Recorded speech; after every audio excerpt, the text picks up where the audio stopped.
Welcome back to this episode of the Fashion Club podcast. Come on, guys. Yeah. Episode 2. Wait, should we introduce Episode 2. I'm Shelby Carter. I'm Carla Diaz. Lauren Rabago. And this is the voice of Carter McKee. And this is episode 2 of the Fashion Club podcast. Yay! Anyways, so today we're our wonderful and beautiful and amazing Shelby Lee Carter has prepared a presentation for all of us. And for you guys, Everybody, too. You're going to see it, It's too. new to you guys and them. Yeah.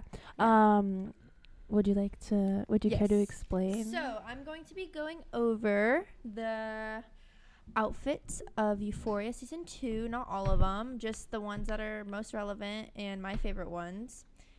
And so, yeah, I'm going to go into dissection of those. And then I'm also going over the price points and where they got them. A little season recap, know what I'm saying? Yeah, I mean, do you want to start with talking about the season? Nah. We No? could do that after. After? Okay. So, this is the title. It's the whole cast from season... Is that 1 or 2 premiere? You're No, missing that's Ashtray. season So this is actually, you're wrong. That's incorrect. You're Bruh. literally, Okay. spreading misinformation. It's the cast over the age of 16. Okay. Okay, ready? Well, Gia's there, so. She's over the age of 16. Oh, okay. Filmed this, at this time, she was 16. Okay, so we're going over the color palette for Jules. So her color palettes for the season 1 were pink and candy colors.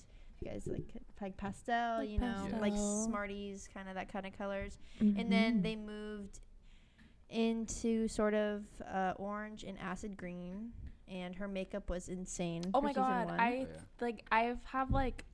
1. because you said acid green, and it reminded me of that one look where Rue is like shooting Nate in the head, and Jules has that like The crazy whole- like yeah. spiky makeup, Yeah. and like everything. And that- she's like, "What a fucking pussy!" Yeah, like that one. Yeah. That's so iconic. Okay, and then her season 2 colors were edgier, more black and neutrals mixed with pastels. Makeup is way more natural for season 2. Oops. Okay, so this is her New Year's Eve look. This is one of my favorite looks, like out of the whole entire season from each character. I liked how they layered it pretty well, especially with like the one piece. So I don't want to butcher the names of this, but this is one of the skirt. Soon my skirt in Off-White at $825. She'll go over the names of it. It's 25. or 75. But yeah, the skirt, I really like the skirt because I really like the details in it, but also the price It's is $825. yeah. Which This- is highly, okay, I Affordable. wanted, shut up. I wanted to talk about this. Yeah. No way they have Jules, in an 8, that's 100, and then there's not a price for the halter top. But, that's crazy. No high schooler is going to have an $825. No, yeah. It's definitely Or unrealistic student Iris for the Gamin fashion. skirt. Yes, and then also the one thing I did like was the one piece that she wore. I thought No, it was that's really so cute. cute. But it is $289. So true. High schooler, And then this, I couldn't find the price for the halter top, but I really liked the halter top. I agree. It definitely gave me maybe edgier Coachella vibes, you know? Yeah, the fringe. Yeah. Okay, so that's her full New Year's Eve look. And her makeup was inspired by a beetle. I like to mention that. Oh, really? Yes. Oh. Yes. I like that. Yes. I like the little beetle from Adventure Time. I like moths. Moths? I love moth Yeah. makeup. Mm-hmm. Carla did my makeup today. I did. And then our next slide is my favorite look from season 2, which is this look Oh right my here. I could God, not this find the outfit pants is so anywhere. Those are so crazy. Those I buffalo literally, shoes. hold on. Oh my God. Do we wait for you or what? Oh, she brought Oh. these Oh. shoes. Oh. I have shoes like those. They're my knock walls. Wow. Yeah, Beautiful. just like those, for real. Yes, but this I'm is just my like favorite her, for look. real. This is my favorite look from season 2. This is the moment when her and Rue saw each other for the first Those time look in like school. the same pants Alexa Demi wore. Yes, yeah, we're Yeah. gonna get into that. Okay. So yeah, I really am into like acid wash jeans at the moment, super and I feel cute. like I really like the low rise. It's very trendy right now, Mhm. and I like this little graphic shirt No, yeah. that it's a she little kind of tied with vegetable. it, and then the shoes are perfect for Jules because I feel like that are definitely Jules type shoes. Trainers. Okay, so our next one is Rue. So we're gonna go Rue's season 1 colors are hints of neon and blues, mostly tie-dye and comfy wear.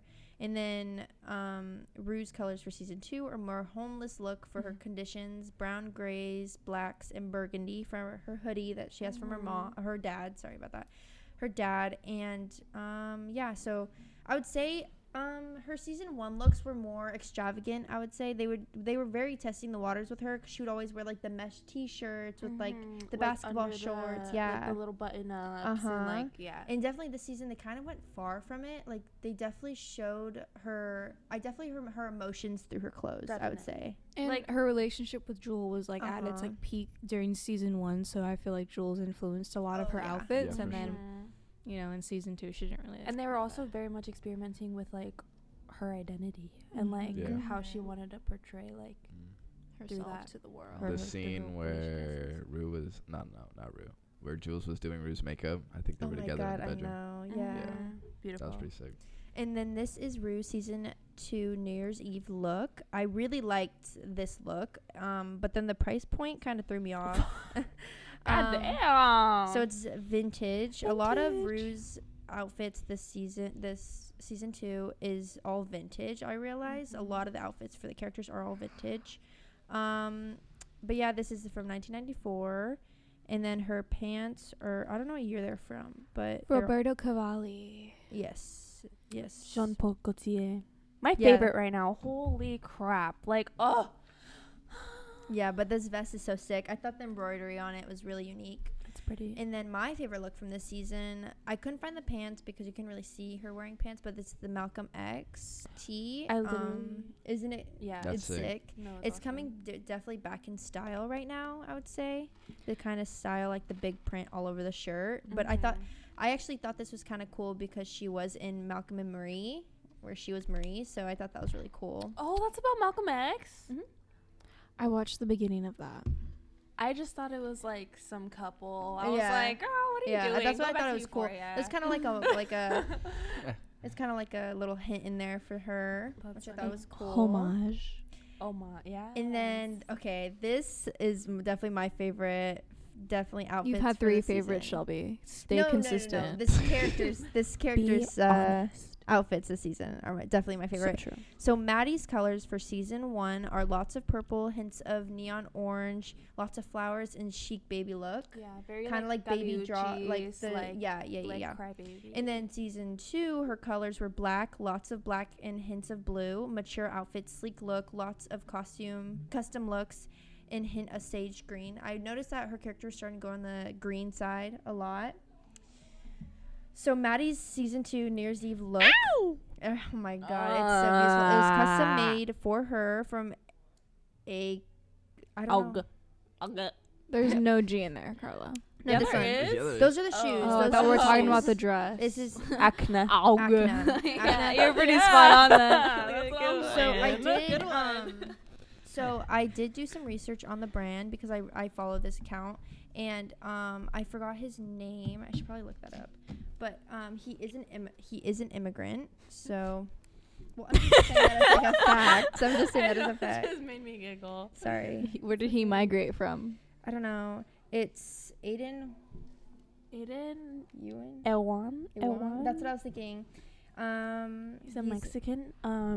He's a wonderful Mexican immigrant designer. Yes. King. And he made these custom looks for Maddie. You could see I drew the sample art for her. You drew that? You drew that? No, I mean I put it in. Oh. I put it in the drawing. I did was not like, draw it. Yeah. No, he drew that. Oh. He drew that for her. But I could do that. yeah. But I thought this was really cool because I feel like it definitely showed Maddie maturing in this season. And then the shoes were fabulous as always. And then my favorite Maddie look, as you probably know, is her bowling alley look. Oh my god. The pants. The pants. We literally had like a 30, I don't know. Yes, a so long these pants, conversation I have about a these story. I have a pants. story about these pants, but this is from the same designer. Mhm. He custom made this look for her. That This shirt is- was so cute. I remember. no, looking at the shirt and, it was I really really cute. I like the both, studded on like the collar, studs, uh-huh. but the belt is separate from the pants. I forgot to add the belt. I couldn't find the price for that, but it's the heart belt from the same designer. He designed it. But the pants. So the reason why there's so much is because I was actually trying to buy these pants, but I was like, if they're $200, I'll risk it. I'll spend my paycheck on this.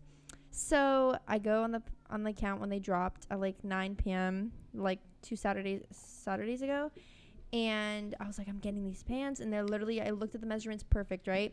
Go to the price point, $465, which isn't the greatest for me, Or especially. any high school Or any- minimum wage yeah. worker. Yeah, if I want to pay that much, I'll definitely pay it on shoes or something. But these pants are absolutely beautiful. They're my favorite piece of clothing from the season. But yeah, there's so much because the leather on the sides of them are hand woven in, and they have stainless steel aglets on the end of them, and they're hand tie-dyed as well. But yeah. And then our next one is Cassie. I thought she was gonna have some sort of character development, No. but only in season they 1. literally killed her. They killed her. and like how I don't know how she's gonna come back season 3 because she literally like How? plummeted. Yeah. How does someone come back from that? Yeah. All I have to say of Cassie is that you could definitely tell the acting range from Sydney Sweeney this season Oh, and yeah. last season, and how A bunch of people were like, "Oh my god, no!" They were talking about Ethan. oh yeah, They're I like, love him. Ethan. "Give him an Oscar for this." I'm like, "Are you dumb?" I like- definitely think Sydney Sweeney should definitely win I loved her some scene type in the of award. mirror. Yeah, She just looked so pathetic, but like it was That beautiful. was like her Joker moment. Like, Yeah, no, that was her like Villain Tanya, origin like, story. Yeah, Okay, so for Cassie's Natalie colors, Portman, like Jennifer Check, like that was her like moment. Black Swan. yeah. Natalie Portman, Black Yeah, Swan. yeah. Yeah. Because So- I was thinking Star Wars. Sorry. So sorry, Cassie's Shelby. colors for season 1 it's definitely blue. Mhm. All different types of blue, different pastel. They started edging in the pinks, but it was mostly blue the first season. And then colors for season 2 were experimenting with her looks for Nate when she kept on changing her personality. And then lots of pink and still blue. I definitely feel like they're moving into the pink to show how much she's changed from season 1 as like the contrast of it.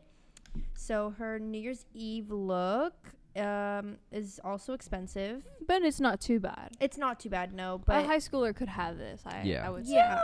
yeah, but this is House of CB. House of CB has like nice stuff. Yeah, so I really thought this dress is really cute on especially Sydney on Sweeney. her. And then I didn't add in, but she did have Prada heels with it. I think they're $1,200. That's the only thing that I was like, maybe she borrowed them from her mom. Maybe, I don't know. But the jacket, that was really cute as well. They were they were bought off of Your- the real Your mic's not on or something. They were bought off the real Real. Oh, there you go. The Prada Okay. heels? Yeah, they were bought sustainably. Oh, Yeah. nice. So I really like this jacket too, how it complements the blue in it. She's still blue in the first episode, but you could definitely see like it changed straight to pink right after. And then my favorite look was her in the bathroom scene Oh, that we yeah, just talked no, about. yeah. I thought it was really cute. I like the pin straight hair on her. I think it looks Mhm. really Me pretty. too. Huh? It looks really But I pretty. did like her look. I do really like her hair from Maddie's birthday when it had like the 2 braids in the front, and, like it curled and stuff. That was also pretty. Yeah. The Yeah, I flower remember scene with the that. flower. But this is Oh, yeah, with the flowers. the Danielle Guizio? Guizio scoop neck knit top and bottoms, which are $225.76.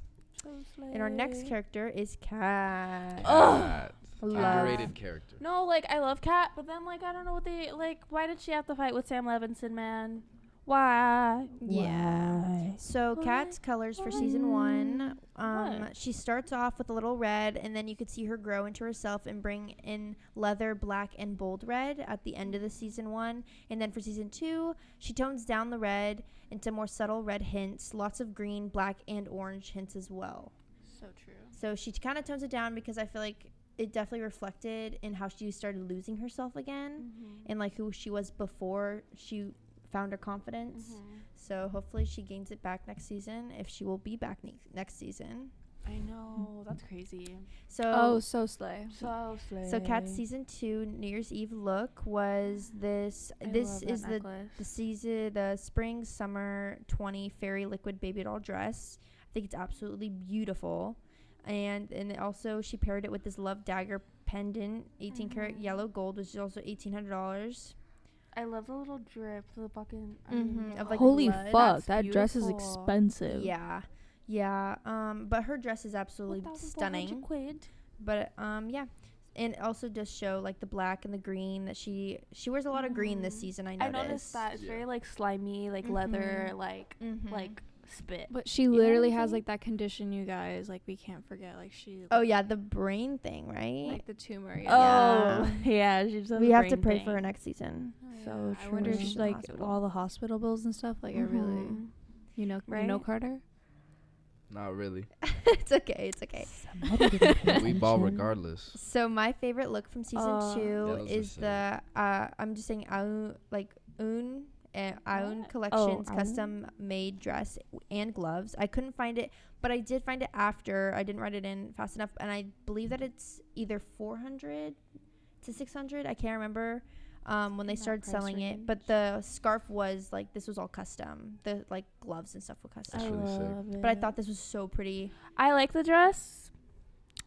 I don't like that pattern. I like really hate that pattern right Really? now. Yeah, like that like oil spill type look. Not oil spill, but like, you know, like the I think it paint. looks and good when it's water. layered. I think so too. I don't I'd think agree. it's When it's, good like, on its own.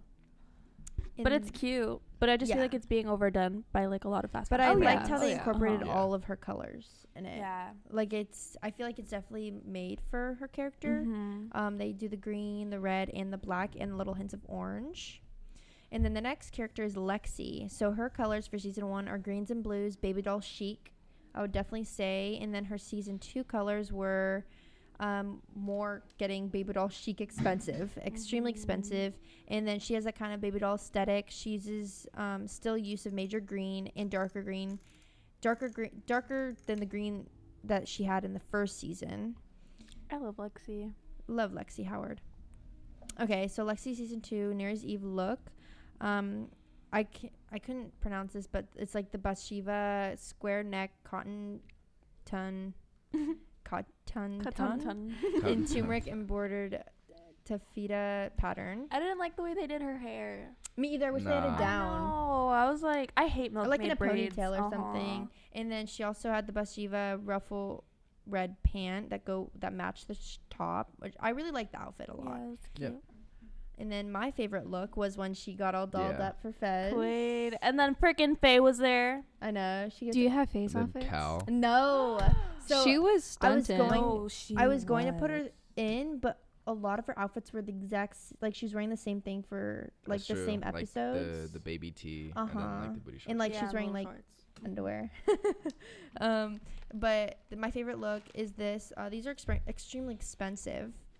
So it's the ribbed long sleeve cardigan and then the Rachel Comey Luca pants.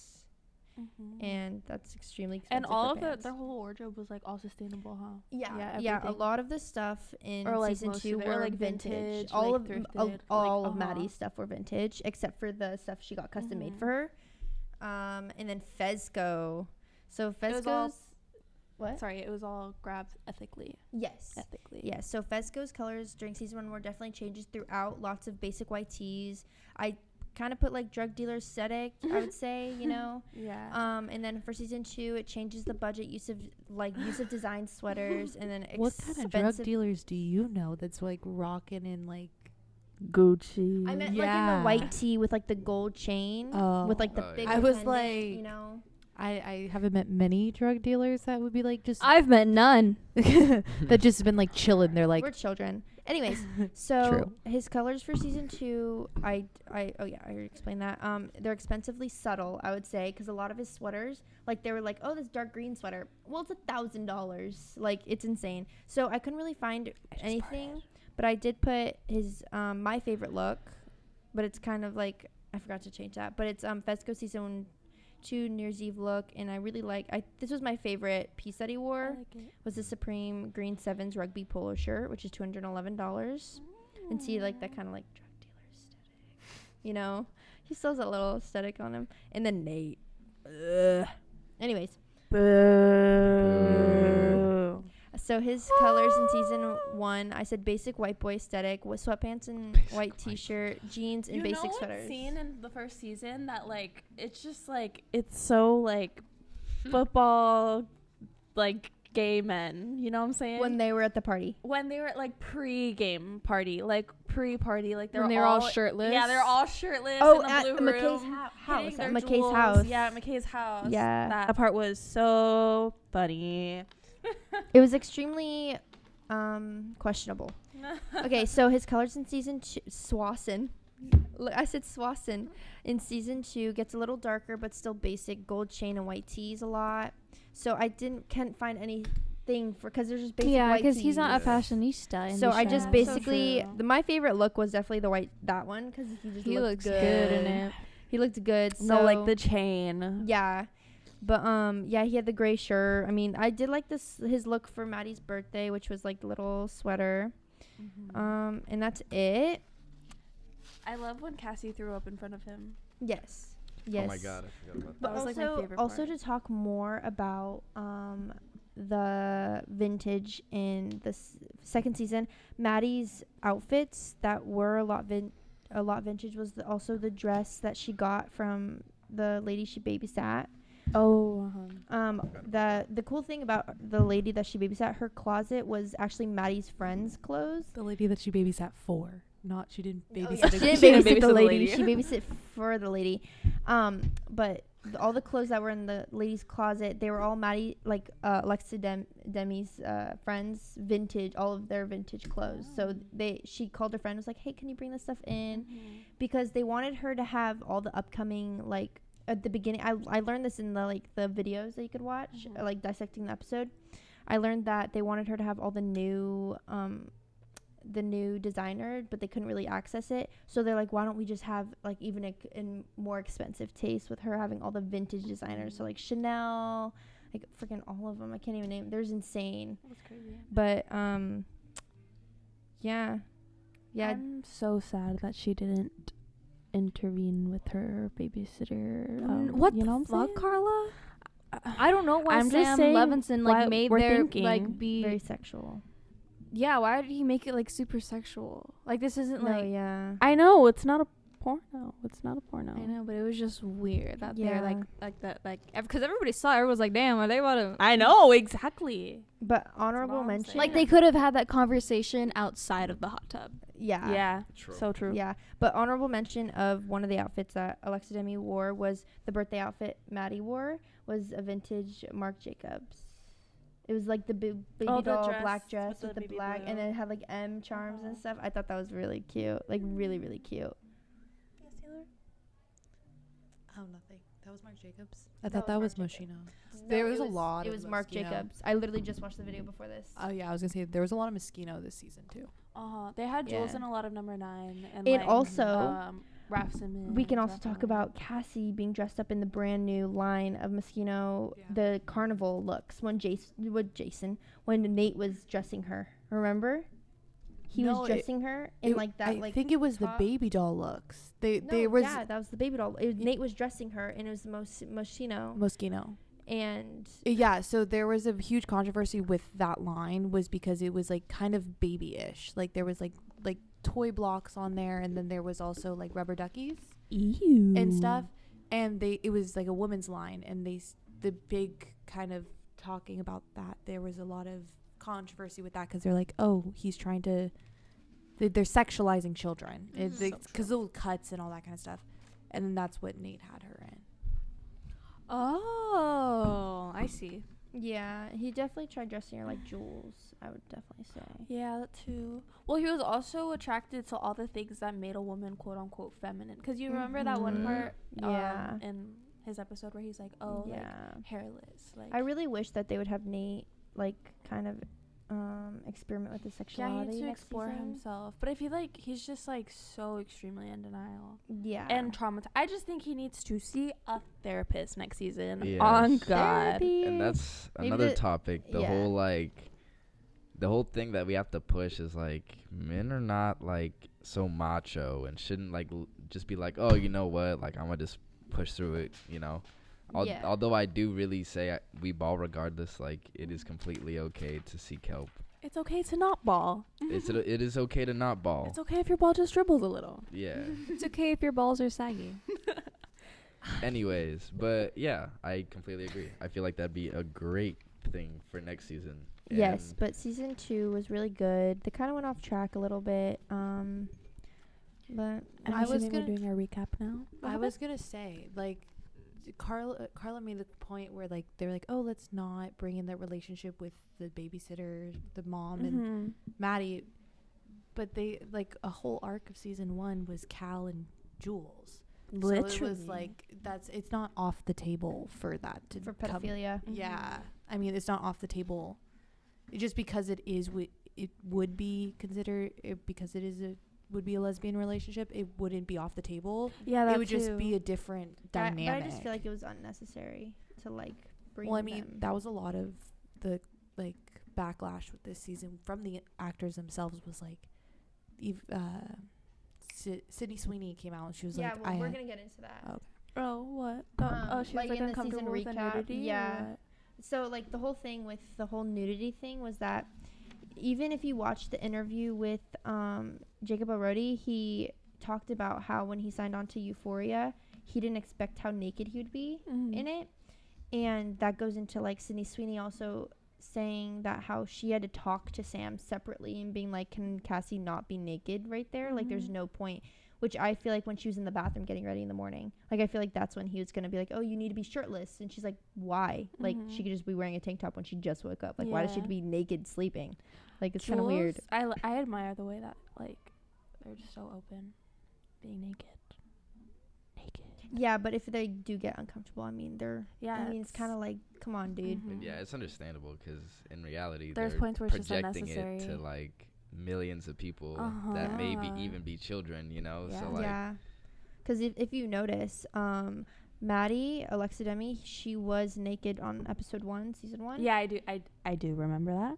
And she hasn't been since. So it's like there's obviously a boundary That's good. for the actors in this. And but season 2, should we say what we thought? What about Elliot? Oh, Elliot, yes, Yeah. thank God for Euphoria, because now I am the biggest fan of Dominic Fike. Like, there's a reason why my hair is like this right now. If you guys could summarize season 2 in 3 words, what would it be? in 2 words. Silence. In 2 words. In 3. In 3 words. Many plot holes. Oh. Yeah. Yeah. I would say potholes, chaotic, plots. confusing, scary. I would say, yeah, very chaotic. It just was not linear whatsoever. Yeah. I feel like, at all. There was a lot of like mispacing of like, Yeah, I was gonna Yeah. say Storylines season 1. and I feel like stuff. had a proper kind of flow yeah, through to it, it, and then it was like this just was more kind of like it was choppier. all I over feel the like, place. Yeah, because Yeah. they went into each character's backstories in season 1, which I feel like that gave him like a pedestal to lean on. yeah, So they could just go with that. But then season 2, I liked how they went into the characters' backstories like Fesco's and Lexi's. But it's like, why don't you go into more characters? Like, I wish they brought back McKay. they could have showed Elliot. They could have showed his. Yeah, I was or gonna even say, Well, Rue's mom. McKay Signed off left the he Yeah. left the show because Yeah. he didn't like the direction Algie. that of his character. Carla, what the Sorry. fuck? Holy shit. Can you fucking let me talk? Like, no, this is a joke, but like, no, it's not. Like I'm not being serious. But like, holy fuck. Yeah, McKay actually left the show because he didn't like the direction that his character was, that McKay was going through and like gonna end up. Yeah, that's Sam. Because he had he had TW, he got raped and like all of that, Literally. like in front of Cassie, and like where did he go? It was a traumatic experience, and they didn't Yeah. even touch it. Oh, it for was real, there for he was there for the first episode, and then Yeah, that was the huge thing, was like everyone's like, he's left so many plot holes Yeah. because they completely cut that, and then they cut Kat's storyline, Yeah. Literally. yeah, and then they had that scene where she put back on the mask. and then just glossed Yeah, over. but it was Yeah. like in the middle That of was like confusing. it was like right in the middle of The play. was it was so random. It was actually Well, so it was random. also in the wasn't. middle of Nate's. It was like kind of near Nate's dream. So it was like, was he the person that was the black screen? No, Well, it Well, was going. I don't know, but That's how the black screen was. So I feel like I could picture Nate going over a computer being like, Like an iPad kid. I was you gonna know. say they just need Sam, what's his Levinson. Levinston. Get a fucking writer's room. Like, that's all you need is So a writer's Yeah. room. He needs to have input from other people, Because I remember. especially Hunter and Zendaya. Oh, yeah, I mean, Hunter's Hunter is, episode. Hunter's They episode. need to just kind of get a group tank thinking, because he is dealing with really hard topics, and Oh, yeah. is kind of crazy by himself. But I also think, like you guys were talking about it earlier with the nakedness, like there. The funny thing is like you have to also look at it as the lens of like what the actual show is portraying. As adult as the ideas of it are, they are still high schoolers. Like, you are seeing essentially what is high schoolers Yeah, naked. they're supposed to be playing 16 to 17-year-olds. Yeah, Yeah. they shouldn't be naked that much. Yeah. Yeah. Like- so true. I'm never that naked.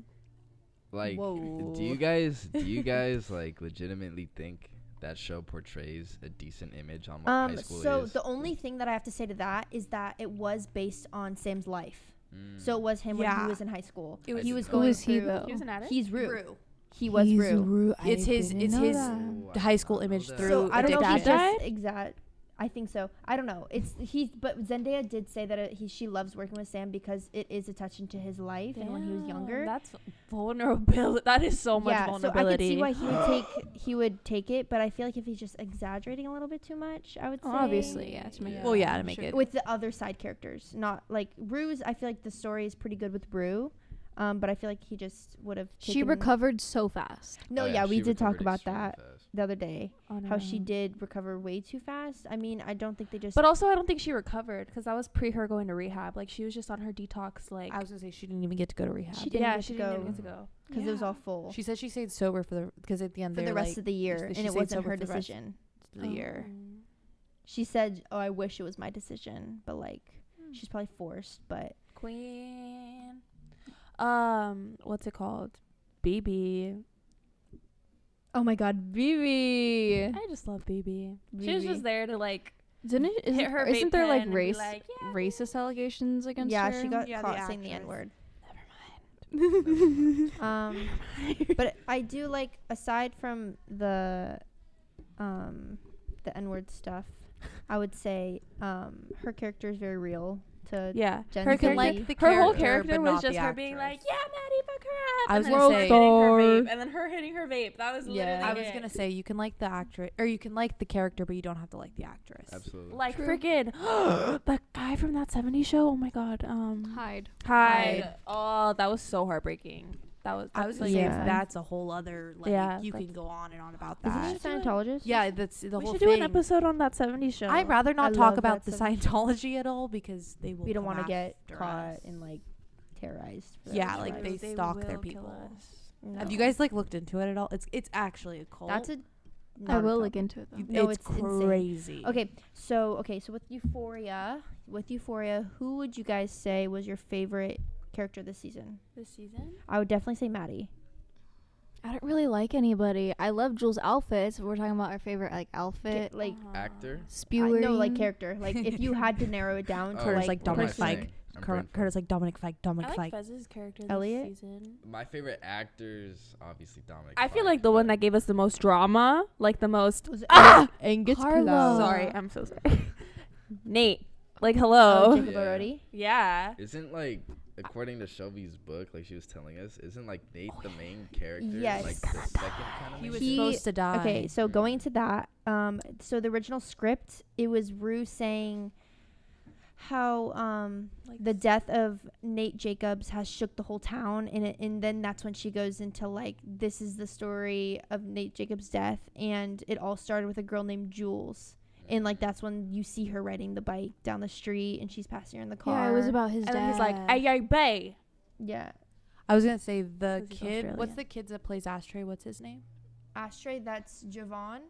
I was gonna say he was doing an interview with Angus Cloud, and he's like, I didn't even know I was supposed to be the one that died the until day I got. before. because Fez was supposed to die, Yeah. but then Fez was supposed to. If Fez died, But I it don't was think I smart would- not to kill Fez because Yeah, it many was. people would be upset. I Many get people would that be very that they shouldn't like put a filter on like who shouldn't die and who should, but I definitely feel like it was smart not to I kill think Nate Fez. should die. Well, I think it you would know have what been. been cool if Cal died. Oh, That yeah. man's If going Nate to shot him, jail. They If kept Nate like shot they kept him? like baiting it. Like Yeah, he'd like, what always the pull up to hell? him with it like Yeah. with like a gun. That- But I feel like Like, all dying intense. and rotting in jail are Is way two different better. things. So I feel like rotting in jail is worse than It is. dying. Most Yeah, definitely. Yeah. 100%. But I mean, but you know what happens in jails with guys. So I mean, like Okay, this is getting cut. maybe. no, obviously getting cut. Yeah. But like, But like I think another thing with the season 2, it sent me in like multiple spirals. Like it shot my anxiety through the roof. Like the episode. there was this TikTok. You can cut this, but there was this TikTok, and it was like, people like, coming up with crazy theories about Euphoria. Like, it was just like me trying not to relapse. Yeah, it was just like what I watched one episode with Shelby, and it was just like one episode. I could not do it. yeah, it was I the one watched where it- she was running through the cars. Yeah, like when she was running from the cops. Oh, Yeah. yeah. It sent me in such a bad, like it made my anxiety so bad that I got up and started pacing. Oh, my God. Like I was freaky. I don't know Yeah, why. she's like fast forward, and I'm like, no, Because like You're like, because I watch Euphoria very interestingly, where I will have the remote in my hand and I'll just kind of like, if I feel like I'm getting anxious, I'll just fast forward the parts I don't think I can handle. That's good. No, Which I is rewatch Euphoria. I feel like that creates a safe boundary for myself. Oh, my God. When freaking, what's her name? Lori. Lori, like, That- injected her and they that showed freak- it. Oh, I was gonna say Oh. I skipped that. Like I couldn't do that. There's It a was trailer on freaking that me being out. I skipped that too. Because like one of my I didn't. greatest, I was I don't like, know why, but one of my greatest fears is like hitting Needles? someone with a car and not meaning to, Oh. and like her running through those cars freaked me out so bad that I just couldn't handle it, and she wouldn't let me fast forward, so I was like freaking out. Yeah, so she left me. Yeah, I literally walked out of the room. I couldn't do it, Yeah. and I started pacing. Valid, I did valid. enjoy season 2. I've loved Euphoria for a long time, since season 1. I liked season 1 better Oh, than but- season 2. 1. 100%. Okay, but you have to also realize like season 1 Cassie and season 2 Cassie are two different people. Absolutely. They I- definitely gave her the strength of her after TW having abortion. Mhm. And no, like, I Oh hate yeah, that, I like, forgot. they put her through something, made us care for her, and then made her, Mhm. like, into this Like, joke of a woman. Yeah, like she Yeah. was so going up the stairs, and then she just fell right down them right when she was in New Year's. I hate Eve. that they made her that girl, you know? She is that girl, and it pisses me off Like, because she was my favorite wasn't character. That girl, though, like, oh no, because she literally like hated herself when her nudes got leaked. Like when Yeah, all that she was stuff so happened, she was self-conscious. so like, ugh. And then like when McKay was like, oh, like I know like what you've done, like Yeah. blah, blah, and she's like, what are you? She's Oh, like, yeah, what? Like that was Like- like traumatic for her. Literally being slut shamed was traumatic for her, and then she Yeah. goes and does this shit. It's like you're obviously gonna be labeled if you're gonna go with your best friend's boyfriend. Well, Yeah. I also think that there's this kind of thing where she's obviously a person that loves to be in a relationship, wants to be in a relationship, constantly needs to be in a relationship. Well, yeah, that's her whole thing. She And needs to be loved. She wants to be the picture perfect girl for every person that she's with. So Yeah. she changes her image. For McKay, she needed to be innocent. She needed to be this angelic kind of doll-like person. But her reference for Nate was Maddie. She needs to be Maddie and Jules, who are But exploring their she sexualities. doesn't really know about Jules. but she to an knows extent. Maddie. Yeah, but she And you doesn't know can about see- his history with Jules. Oh, but I mean like, you know, she's Yeah. obviously like her role model for Nate, or the relationship she's only seen him in is with Maddie, so she needs to fit Yeah. that box of like what Maddie Mhm. is. Yeah, the only reason why I say she doesn't know about Jules is because you would think that Lexi would tell her, because season 1 she was one of the investigators with Rue when Yeah. when Rue put together that Tyler is Nate, and she told Lexi. And then when Cassie was in the bathroom in the kitchen, Lexi's like, you don't know what he's done. Like, he's an asshole. Mm-hmm. And she's like, no, tell me. And she's like, you're going to go and turn around and go tell Nate. And she goes, why does no one trust me? And then she's like, because you'll tell Nate. And she goes, I can't help it. Mm-hmm. It's like, girl, shut up. When Cal told Fez about You're what happened with confused. Jules. I'm Jules? confused, bro. Yeah. He goes, Yeah. I didn't know she was 18. Jewel? He was like, You didn't know what you were "Dude." filming? Yeah, he was like, dude, what the fuck are you talking about? like he was all Angus, was confused. funny. the fact that Angus Cloud did not get to tweet the last two live tweet. Oh. The Do you You guys want want to know something funny? Angus Cloud is actually crazy.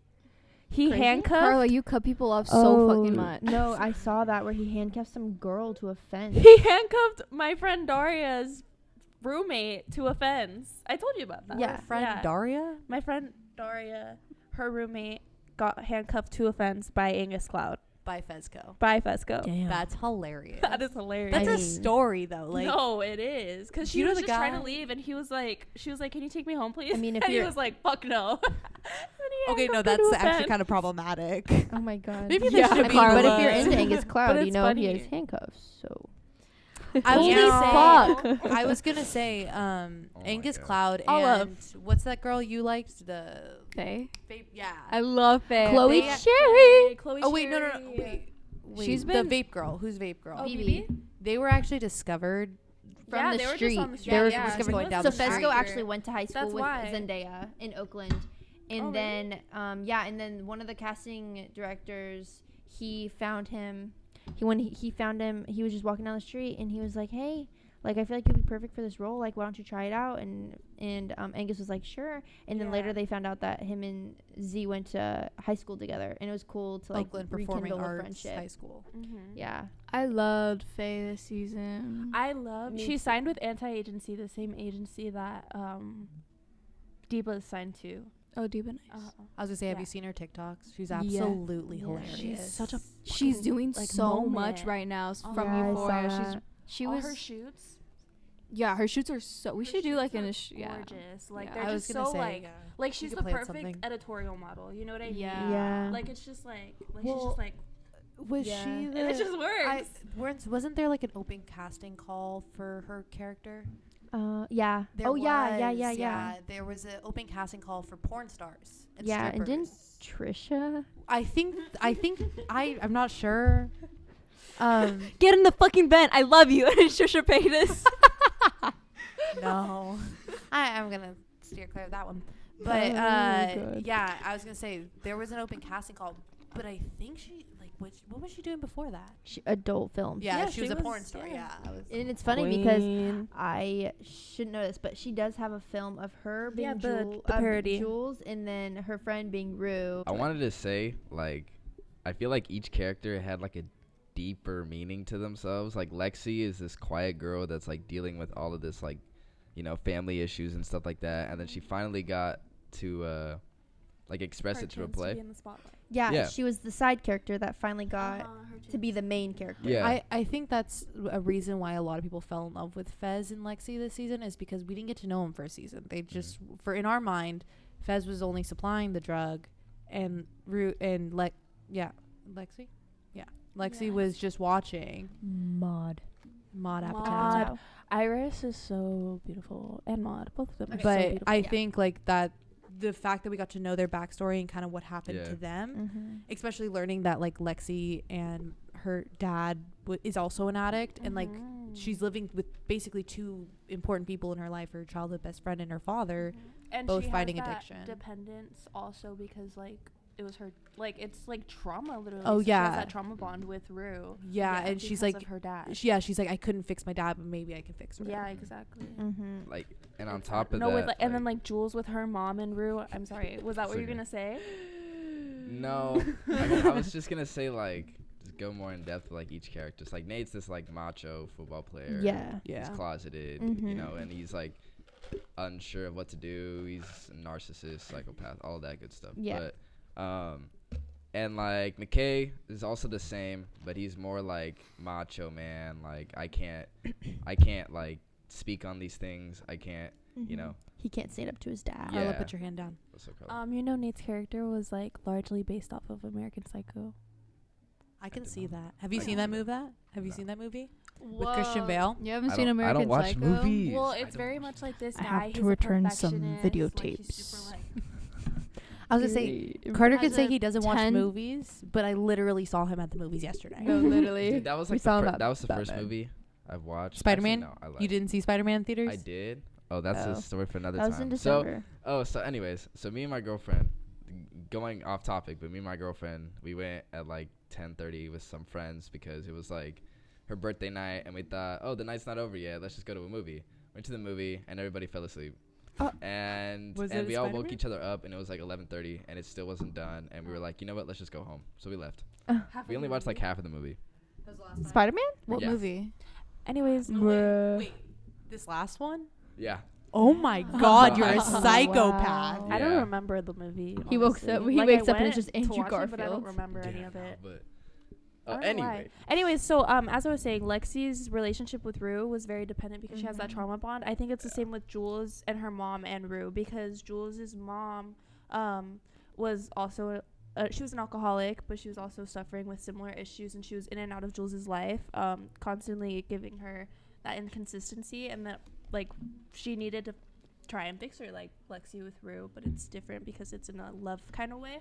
So she needed that love from Rue to kind of like repair that love from her mom. Even though they're kind of glossing over like They're what? they're kind of glossing over like the sexual assault stuff, like McKay and McKay. other storylines. I think that the one thing that the show does really well is portray addiction. Yeah. That's Yeah. what something it's praised highly it on. ties into like Sam living Yeah. it, so he understands how But I it think was. I also think like that's what a writer's room can come in, where you can have people that Have also suffered from addiction in like that their stories. assault. You can have people that are there that can properly tell you how to write these things and not just be kind of a pinhole focus. Because on the it. therapy episode, Jules's therapy episode was So literally good. like life changing. Like it was so like captivating. It was insane. But yeah, that's the biggest critique that I think it Yeah. deserves is he needs a writer's room. And also to go on from like the whole Lexi thing, that's why I feel like it meant so much to Lexi that Rue came back to her and was like, your dad does love you, like don't think he doesn't love you after. yeah. Oh Rue yeah. was treating her that like made a me tear complete up. That made dick. me that made me That- sad. Like I was just like, wow, like she knows what's going on, so it's really nice of her to actually talk to Lexi And after ignoring her for all Yeah. these years. And, It's, like, it's being there crazy, for her. like how you can get treated like absolute dog water, and then like a little bit after, you guys can come back and connect and like Yeah. reunite again. I was gonna And say just feel like seen. Yeah. I was gonna say like Lexi was a background character for pretty much season 1, but when she showed the flashbacks of like her finding out that Rue overdosed at like how old were they? Yeah. 14. Yeah, 14. Like that's traumatic. and like how she cared so much. And I was gonna say, and your dad's going through the same exact thing, like, and Yeah. you just found out your best friend did it. Now, what are you gonna think about your dad? Like, you're gonna be constantly worried Yeah. that you're gonna get Mhm. that phone call at the end of the day. Mhm. And it's, I think that they did a really good job portraying that this season. Was the like road of addiction. Yeah. On top of that, like something me and my girlfriend talked about was cat and body dysmorphia. Yes. Like that was like pretty captivating. Like I was like, But that was like- also Yeah. her whole fight with Sam Levinson. Yeah. That she was Yeah. a plus size person Yeah. playing this role, and she was playing the role to be a plus size person. Yeah. And I In don't- high she didn't school. like it. Mhm. She didn't like it at all. Yeah, especially it being someone that's plus size in high school and Mm-hmm. like having to go through that. Like the first season, right before she lost, trigger warning, her virginity. Mm-hmm. They were like, oh, since you're fat, like can Oh, you're gonna you give like good could you head. give good head? And she just like you could see it in her face. She was like, Oh, oh, yeah. I- No, I he's like, think, oh, like- fat girls give the best head. yeah. Yeah, I and you think could like the just see it. comments and just like the Mhm. overgeneralization of her experience as a plus size person is what made her kind of angry. And that's why I loved Ethan, is because he loved her for her and not like And her brain tumor. and was her so brain funny. tumor. That's Yeah. literally what she said. Okay. Next, we're going to talk about controversial brands. We each did a little bit of research. I'm personally going to be talking about Dolls Kill. Mm-hmm. And I'll be talking about Von Dutch. Oh yeah. And then me, Carla, I'm gonna be talking about Playboy and Brandy Melville. And I will be talking about Ian Connor's Revenge X Storm and Sicko, and V-Lone with A$AP Bart. So true. Okay. Lauren's going to start us off today with our... So, Dolls Kill, as you know, is a pretty popular place to shop from. They have a lot of, fashionable, pretty cheap, I would say, like, clothing. Yeah, they have, like... For what it affordable. is. Nice platforms. Yeah, affordable. Mm-hmm. The owner of Dolls Kill, Shadi Lynn, went on to Instagram during the Black Lives Matter protest and posted in solidarity with the police at the time.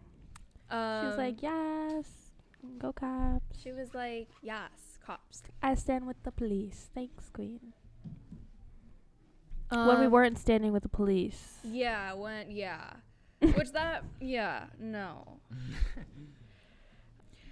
They've also stolen styles, designs, patterns from small businesses and bigger brands, made it cheap, fast fashion, and sold it on their website.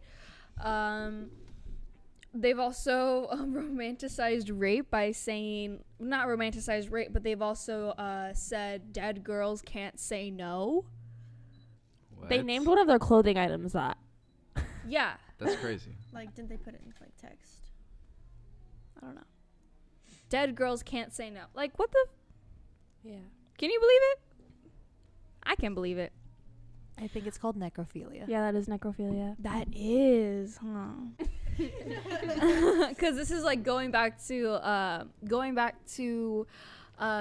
during the Black Lives Matter protest,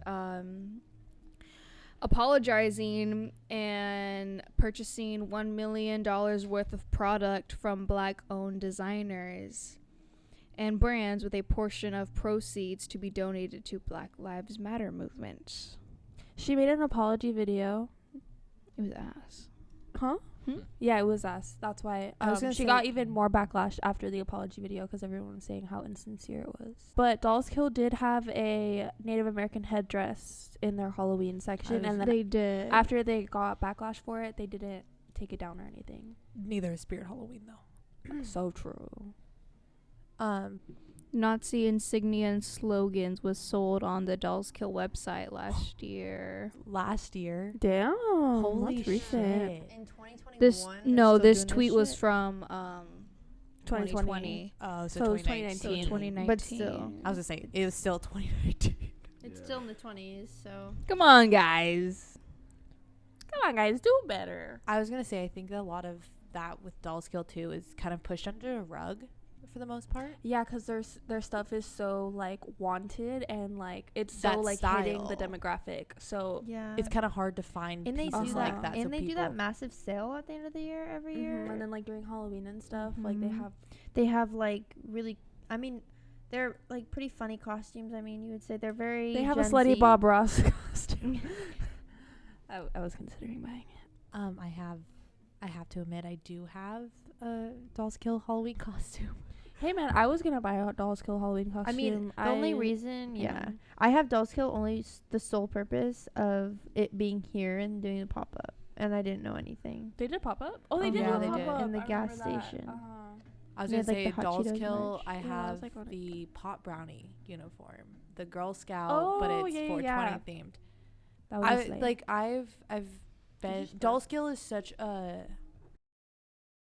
But no, I think Dolls Kill hits such a niche that it's hard to find a curated thing that's kind of like Urban They have a lot of Outfitters. different options. They have They the have, fairy, the goth. cottagecore, the goth, the streetwear, the they have all the options that I was gonna say, everyone so wants I right now. think it tends to often get overlooked about their terrible things that they've done. Oh yeah, and people are just people think that saying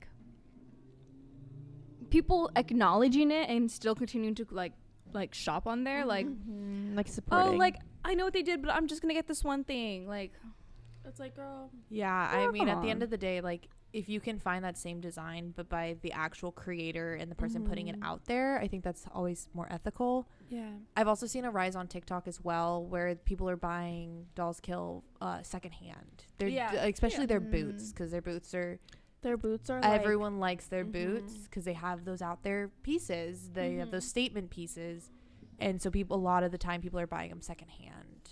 Yeah. No, yeah, because I literally have not found anywhere that has like platforms that are like that insane at such an affordable rate. I was gonna say, I think it all has to go down where it's like, essentially, it's a curated marketplace like Urban or PacSun that sells to the alternative, where you don't have to go and seek out your own pieces.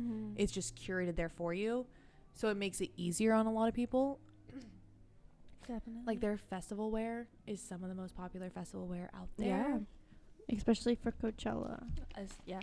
Yeah, because a lot of the influencers were like Dolls Kill partners. Oh, the chaps. I was gonna say they were partnered with, I believe, Tana Mojo. Oh, Tana Mojo. Yeah, I think they were partnered. She was partnered with Dolls Kill for a little bit. But yeah, no, Dolls Kill is kind of scary. It's just, I feel like if you make one oopsie, it's like, oh, oopsie. But if you like continue and stand by your oopsie, that woman stood by her oopsie. Yeah. Well, I mean, not only that, they've continuously been called out for stealing smaller artists' designs, and they continue to do so. Yeah. And everyone's like, oh, well, because if you go on the site, it's like broken up into different brands, and so there's some smaller brands, there's some bigger brands on there. It's not those brands, it's their in-house brand. It's their, I think it's, I don't know it's for Delia's? Sure. Delia's isn't theirs. Oh.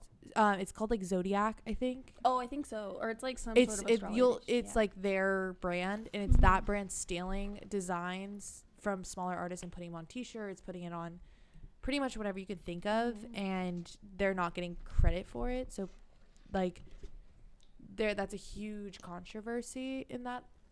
Yeah, because they should be getting paid. I was gonna say, like, they've been called out so many times. Like you said, one time's an oopsie. My bad, I didn't know it wasn't free. 2 times it's a you should know better. My bad. I didn't know it was cultural appropriation. Yeah, it's bad. Oopsie. Well, I mean, yeah, it's terrible. And they could have done so much, because like Dolls Kill was kind of that first place where you can be like, okay, well, I can go get a festival outfit. I can go get kind of crazy statement pieces. And now it's like you have to go outsource. Like, so when I go to Dolls Kill, if I do like a piece on there, I tend to just go to that brand specific, because they'll give you the actual brand and you can go on their websites. It's a little bit more work, but I'd rather not support Dolls Kill. Yeah. Is there anything else from Dolls Kill that you would say? No, we can move on to Carter. Ian Connor. Oh man, this is something I've been wanting to talk about. So, Ian Connor, his upbringing, he's this personal designer, and he was for Travis Scott, I believe A$AP Rocky too, at the very beginning of his fashion journey. And from there, he really took off and started putting that creativity into his own brands, but immediately started facing backlash after multiple rape allegations. Trigger warning. Sorry, I should have said that before. Trigger warning, rape allegations. And on top of that, just stealing other brands' designs for and just lack of lack of originality.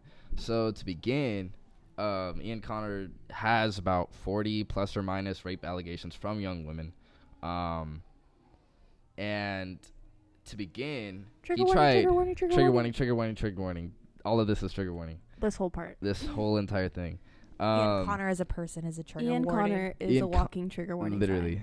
Yeah. But so to begin, he tried paying off these victims to silence them, which is a constant in the Me Too movement. Yes. And like he would constantly kind of like force these women into scenarios, some even death threats to women who didn't want to engage with him. The first allegation that was against him was this young woman who was sexually harassed by him. they were going back and forth for a while, just communicating and stuff, but she never wanted that. And so they pulled up to her house, Ian and like a friend, and the friend was nowhere to be found in that house, but Ian was like begging over and over to engage in like oral sex with her and stuff like that, and she kept declining over and over again, and eventually she just gave in. And as like she's getting eaten out, right? She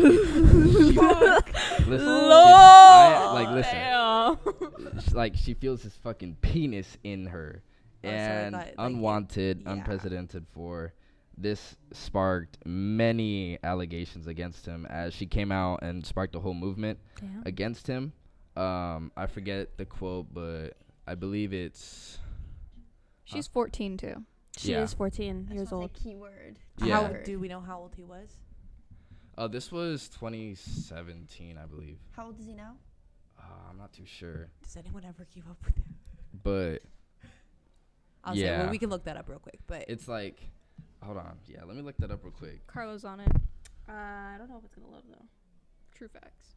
I mean, it's what phrase were you looking for? There was like a movement that was like sparked against it. It was like, I'm not alone or something like that. Oh, okay. I was gonna say, yeah, he's kind of a monster. No, he is disgusting. Like, yeah, and on top of that, his old tweets were just like absolutely insane. Like he said, Quote, I want to, quote unquote, and I quote, I want to F her so bad, but she's only 15. It ain't rape on April Fool's Day. That's disgusting. If I eat you out or buy you something, you have no choice but to fuck me. In all seriousness, as I can be with this one. And it's just like complete utter disgust. Like, and there was a time where she was going back and forth with the first victim that I messaged. I was talking about, and she was texting her on this burner account, trying to blackmail her into staying quiet and all this. And this account that I'm like getting this information from is Ian Connor Daily 1 on Twitter. They were actually going back and forth at some point, and Ian Connor Daily 1 on Twitter said you shouldn't be free for what you did. And he said, but I'm still free and I'm rich. And I quote. And there's screenshots of that. I was gonna say, did he get in any legal trouble? There was a lawsuit filed against him, but due to like lack Isn't of that literally incriminating? He is 29 years 29 old. years old right now. He's 29, so in 2017, that was... He was still 20. He's like, he was over the age of 18. Yeah, and that girl was still 14. Exactly. Jesus Christ. And it's just like, it just goes on and on and on. And like, that was just the complete downfall of everything like affiliated with Ian Connor. And I was gonna say StockX and Goat. Yeah, I believe they all said that they're not selling his stuff anymore, which I thank God. I mean, why would you? Exactly. And people that still wear them are like weird. The people that still wear them are probably just uneducated. Yeah, half of them don't. Yeah, really I've told over 5 people who wear Revenge Time Storm shoes about him, and they still show up the next day wearing them. I mean, so me and Shelby come from an interesting point where we actually we sell sneakers. We do get a lot of questions like, oh, do you have Revenge? And it's like, and then I inform them. Yeah, I'm like, they're like, oh, never mind. We are a women-owned sneaker shop. I'm gonna stand with the women, Absolutely. 40+ women actually, and not support someone like that, because when you, even in the resale market, is like when you resell a shoe, you're creating hype around this particular shoe, this particular person, and I'm not gonna support that. He doesn't deserve it. Absolutely. And it's scary. Let's be honest, they're rip-off Vans. Everyone knows this. Yeah, they ripped off like, the just Vans. go buy a Just put fucking pair of Vans. Like, Literally, they just put a bolt on it, and then and they made it over $250 retail. Yeah. So Yeah. it's like, where's the originality? And on top of that, they are called out over and over and over again for lack of originality. There was, that shoot, what is it? It's like that famous like sicko hoodie. It's got that character on it. I think. It's like Yeah, it's like the sicko with like the Arabic print, and then not the Arabic print, but it's like this like weird Sicko. print. Hold on, like I'll find it. I was gonna say But, I can like, insert a picture. Yeah, but like they ripped that off of a smaller brand, or no, it wasn't even a smaller brand. It was like this other brand, Yeah. and like completely stole their design. And on top of that, like more recently in these times, like their lack of originality is just horrible. Like they'll like I forget what They're drop it just- was. I was gonna say it just seems like this is a guy who has too much money, too much time, Yeah. apparently, and too much power. Like Mm-hmm. they're first of all, how like was he? These were his fans. I'm assuming that he took advantage of, yeah, Yeah. probably. and so it's like you are using your power for not the That's greatest. Like literally that. Like disgusting. there is a power advantage of not only being 14 comparative to over 20. That's like Yeah.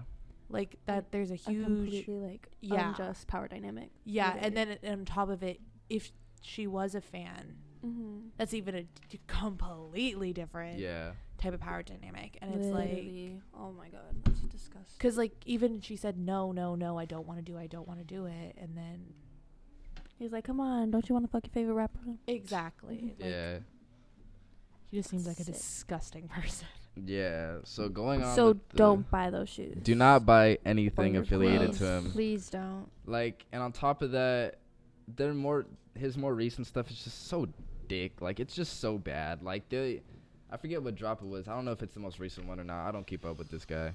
But it was the Arabic print. It was like, isn't it like affiliated with like ISIS? Like that. Yeah. I think I remember Like- reading something about like he was using some like Yeah. Or like, actual like ISIS yeah. wording and stuff. It was Yeah. very strange. and it's like, this dude's like trying to profit This man's off using of Google Translate. Like it's Yeah. like how unoriginal can you get? Literally. But yeah, I mean that's also a thing to look at people who also resell that kind of stuff. I know some people get stuck with the shoe and it's terrible and you maybe didn't want it and you're just trying to get rid of it kind Yeah. of thing. But I also don't. There is a I mean, people still resell them. Like Mhm. there's still a resale market. People still buy them. But I think it's- their best life. I was gonna say I think it's kind of important to look at that too. I mean, I came from an industry standpoint. I'm a woman in this kind of world, and that's not normal. Mhm. But like if I go into a place and I see those, I'm like, ew. I'm Like- literally looking at his Instagram right now, and it's literally making me gag. Like, this is disgusting. All the comments are like, "You're my biggest inspiration." Yeah, it's This really is so sad. And like, So there's this one guy I remember. It just popped up in my head. His name was Cash K, and like he never spoke on everything bad. Like he basically idolized this guy during his like era and stuff like that. But he never spoke against it. I don't believe. And it's kind of like frustrating to me because like he basically like started from Ian Connor's wave, and like he doesn't really want to acknowledge that. And it's kind of like frustrating to me in a sense because, I mean, the least you could do is say like, especially if you started from his hype, is just be like, I stand with the victims. yeah. Just saying that, like, Yeah. Yeah. that's a huge difference than just being like Absolutely. silent. Not saying anything. Yeah, not saying anything is worse than just letting that. It's Yeah. like you're letting that behavior happen. Yeah. Obviously, his response to all this was, "I'm still free and I'm still rich." So Yeah. It's really bad. Sick. But anyways, to continue on with the first victim's story, after the burner account incident, whatever, she filed a police report because she kept he didn't keep, but he asked her like over and over again for her number and like trying to blackmail her, into giving the number to him, and she just, and after that she filed a police report. They got in contact with Ian the first time, but then after that he either blocked them or the phone number was no longer in service, which is also another red flag. And but due to lack of evidence, they can't like pull this man out of his house and like arrest him because there was no evidence, which is sad. I was gonna say lack of evidence. 40 plus I know. women that can corroborate. That's how the broken the story. system is. I know that's terrible. It's really bad. Like this is So stupid. the fact that this man still has power. I mean, we saw Yeah. like was these allegations before kind of the whole like Me Too thing? I feel like it was. like during. Well, the guy started like in 2020. I think it was around 20. It had to been around 2016 because 2016. But like the guy, some of the men that were properly called out or destroyed, like their lives are destroyed. Yeah. Why is this guy still walking around? That's what I'm Seriously. thinking. Like, how is he still walking around? Mm-hmm. And how does he still have supporters? I feel like a lot. Hopefully, I pray to God that a lot of it is just uneducated people. But for those that are still standing with him and know about this, like, you're gross. Or you don't reality believe check, please. the victim. Yeah, you You're don't believe the fucking women. And that's also another thing. People are just so quick to not believe the victims. I literally hate those kinds of people with such a burning Me too. passion. Like, I was gonna say you hear it a lot. You hear it. No, you hear that shit so a lot. often. You're like, oh, well, they can't all be true. Yeah, like, There's your phrasing. They can't all be true, but some of them might be. yeah, It's like if you exactly. look Like at- 40. Then pay You'd think attention to at the ones that least are 40 like- women just like from a All like, have individual let's stories. Yeah. Let's just Yeah. think of something all together. Yeah. Yeah, they like- all got into a giant group text and were like, "We're just gonna take down your favorite Yeah. rapper because but we if you look want at it- to." If you We're look just at gonna it make up like, silly little funny lies. Yeah. if you look at it in a scientifically proven way, it's like 1 in every 200,000 women tend to be false about the allegation. Yeah. But it's like, and then it's like 10 out of like 13 men are actually like it's actually true. Yeah, there's like a whole isn't there like a- scientific thing. There's also like a 1 in every, I want to say it's 4. 1 in every 4 women have experienced sexual assault in some Yeah. It's way. more Yeah. than that. No. It's more. I think like the percent of women that haven't is like 2. Oh yeah, the percentage went up this year. It's 93%. Yeah, 90. That's sad. No, I think it insane. went up more. But I I mean, saw it in a that couple days ago. aspect, haven't if talked you about look at 93% of women just, have been like, sexually abused.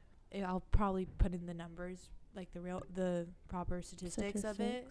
But if you look at the numbers comparative to like how many women came forward, like come on, like Yeah. Literally. what? Like how are you gonna sit there and be like, no? For real. And like kind of off topic, but that's kind of like, do you guys remember that football player, that high school football player that had like 10 allegations against him? But like due to the like insufficiency of evidence, he like was gone free. And it was like a huge thing like on TikTok and He, stuff. like went to college for football. Yeah. Like, it was Yeah. insane.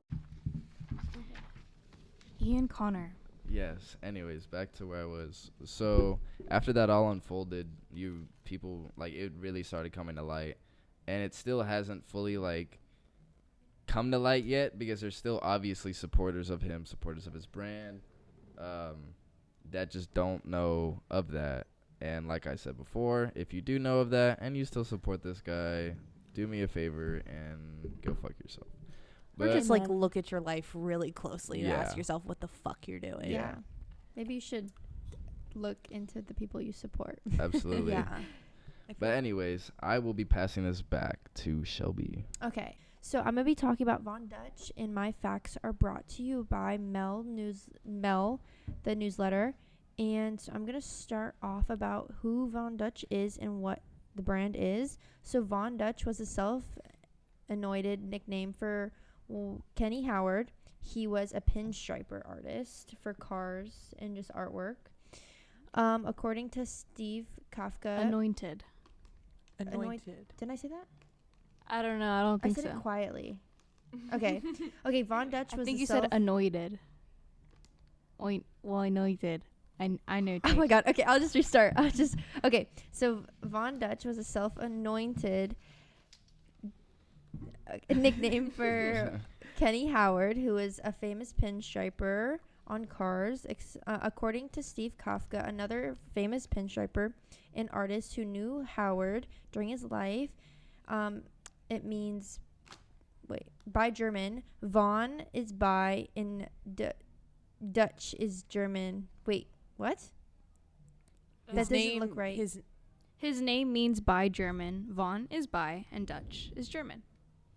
Von Dutch. Okay. By Oh German. yeah. By Okay. German. So it means by German. Von is by, and Dutch is German. Okay. I feel Kafka like that says- should have been the first red flag. Sorry. I was just. No. I couldn't mean, like read. in the Von Dutch brand, Okay. like Yeah. his Yeah. name. In Kenny's Ooh, I'm not saying this. Okay, sorry. So the whole thing about Kenny Howard is that after his passing, they did find something that he wrote in his words on his deathbed, and I do not feel comfortable reading it at all. You guys can read it.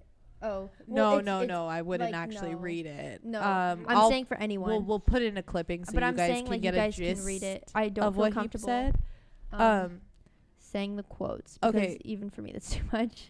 So, if you guys didn't get the chance to watch the documentary, they overviewed his statement and what he said on his deathbed, and it's very hateful and racist.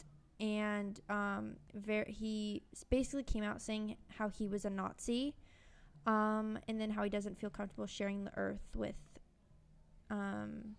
people. Anyone that isn't white. Yeah, anyone that isn't white. So after Howard died in 1992, 4 years later in 1996, his daughters sold the name to Michael Cassell. And how it got its upbringing was both Vin Diesel and Paul Walker's characters wore Von Dutch shirts on Fast and Furious, as well as Tommy Lee in MTV Cribs. And if you guys want a more deeper story around it, I highly recommend watching the documentary Von Dutch on Hulu. It's extremely good. And the whole thing about it is pretty insane. They basically talked about how they got this company brought up, and it was massive. Like, everyone wore it. Freaking Nicole Richie, Paris Hilton, Pam Anderson, and basically all these famous people were wearing it. And after he died, well, I think the letter resurfaced. the letter surfaced. Because after he died, he wrote it, and it surfaced when the brand was huge.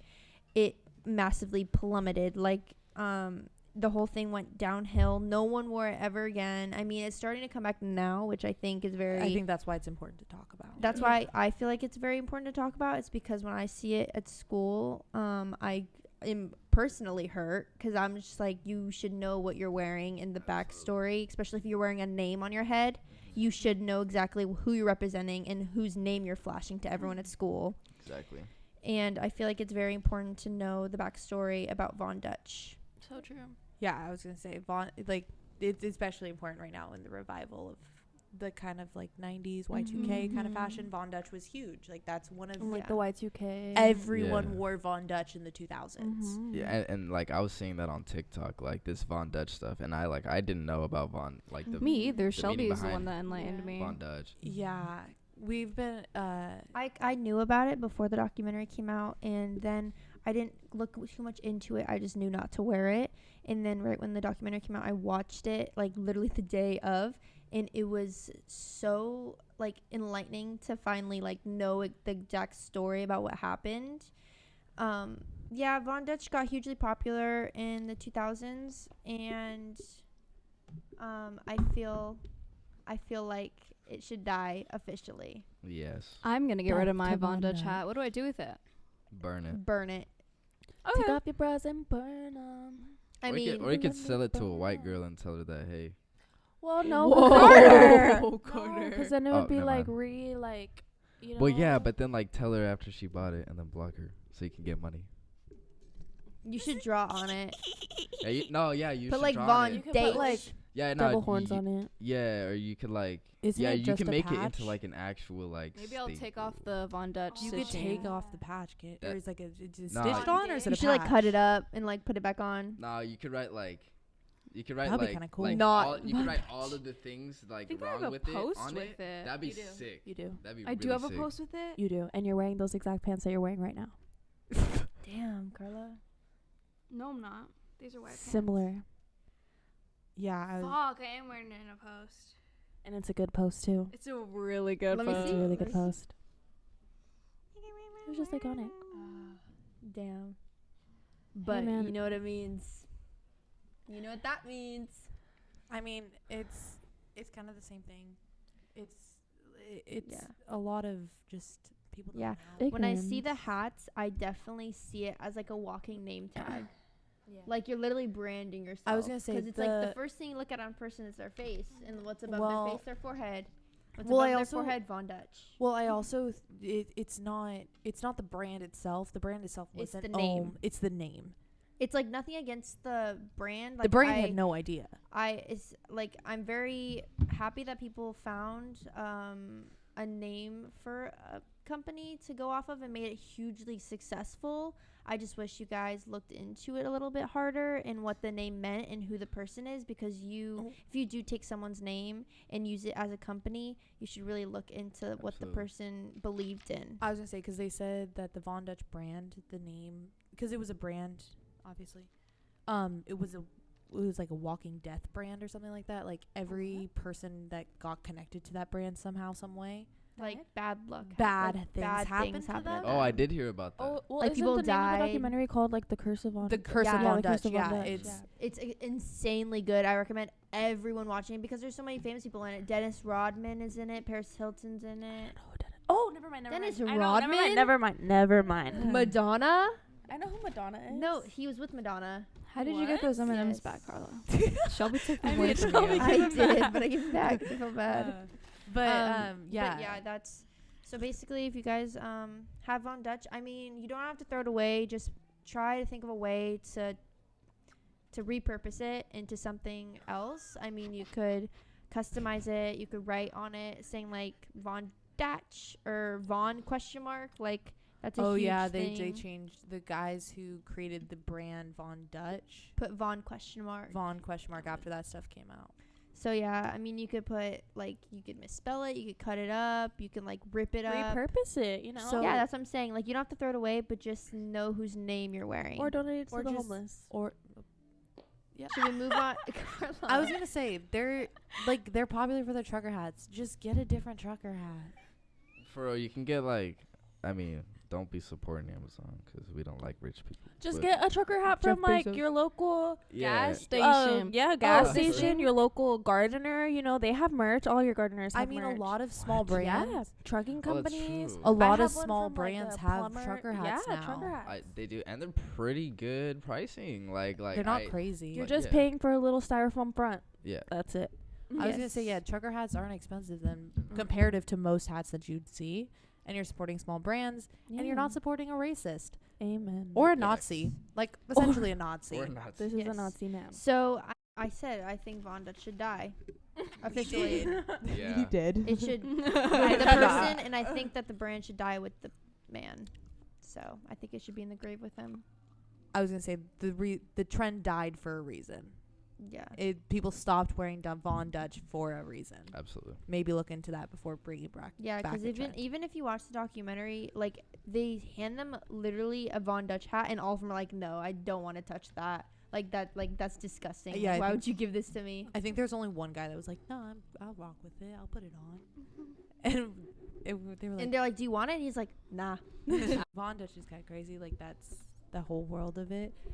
Research when bringing back trends, why they ended in the first place. Maybe I feel like that's a good Amen. opportunity. I remember my dad would tell me, he'd be like, cause I'd tell him like, dude, I wish I grew up in like the 70s or the 80s and stuff like that. Cause like, think about it, it's so cool. You got these like Yeah. old BMWs, there's like arcades, drive-in movies and stuff like that. And he's like, trust me, it was not as nice as you thought. Like, and Yeah. that is where a lot of things. It wasn't all that in the moment. it it's wasn't. just Yeah, like you can't glorify these. glamorize. Yeah. I'm Yeah. learning Right. about like Glamorize. World War II right now in history, and because if you think You about don't it, in the even 60s, not getting good realize vibes, guys. yeah, in the 60s and the 70s, like They were still racist. there was Tons no of like the There's amount of still things that we There's would still want to do, racist. we wouldn't be able to do based on Absolutely. backgrounds. nobody caught based on to on- that joke. What did you say? It's just like I'm learning about World War II in history. I'm getting bad vibes from it. Oh, Oh. we're about, yeah, no, we are not heading into a I good place don't- right now. How is it a joke? Like We're about to go into. It's like when Flynn was like, remember when Riley's like, oh my god, like this COVID stuff isn't good, and then Flynn's Oh. like, yeah, I'm getting a real bad vibe from this COVID stuff, Yeah. guys. It's kind of funny because I asked my friend Hamzy, I was like, so what you think about this stuff that's happening in Europe right now? He took like a minute and he was like, I don't like it. I was gonna say, I don't like, it. it's sad if you actually look at what's happening in Russia. It's terrifying. It It's is. so sad. sad. It's extremely crazy. sad. Like Pray for it's Ukraine.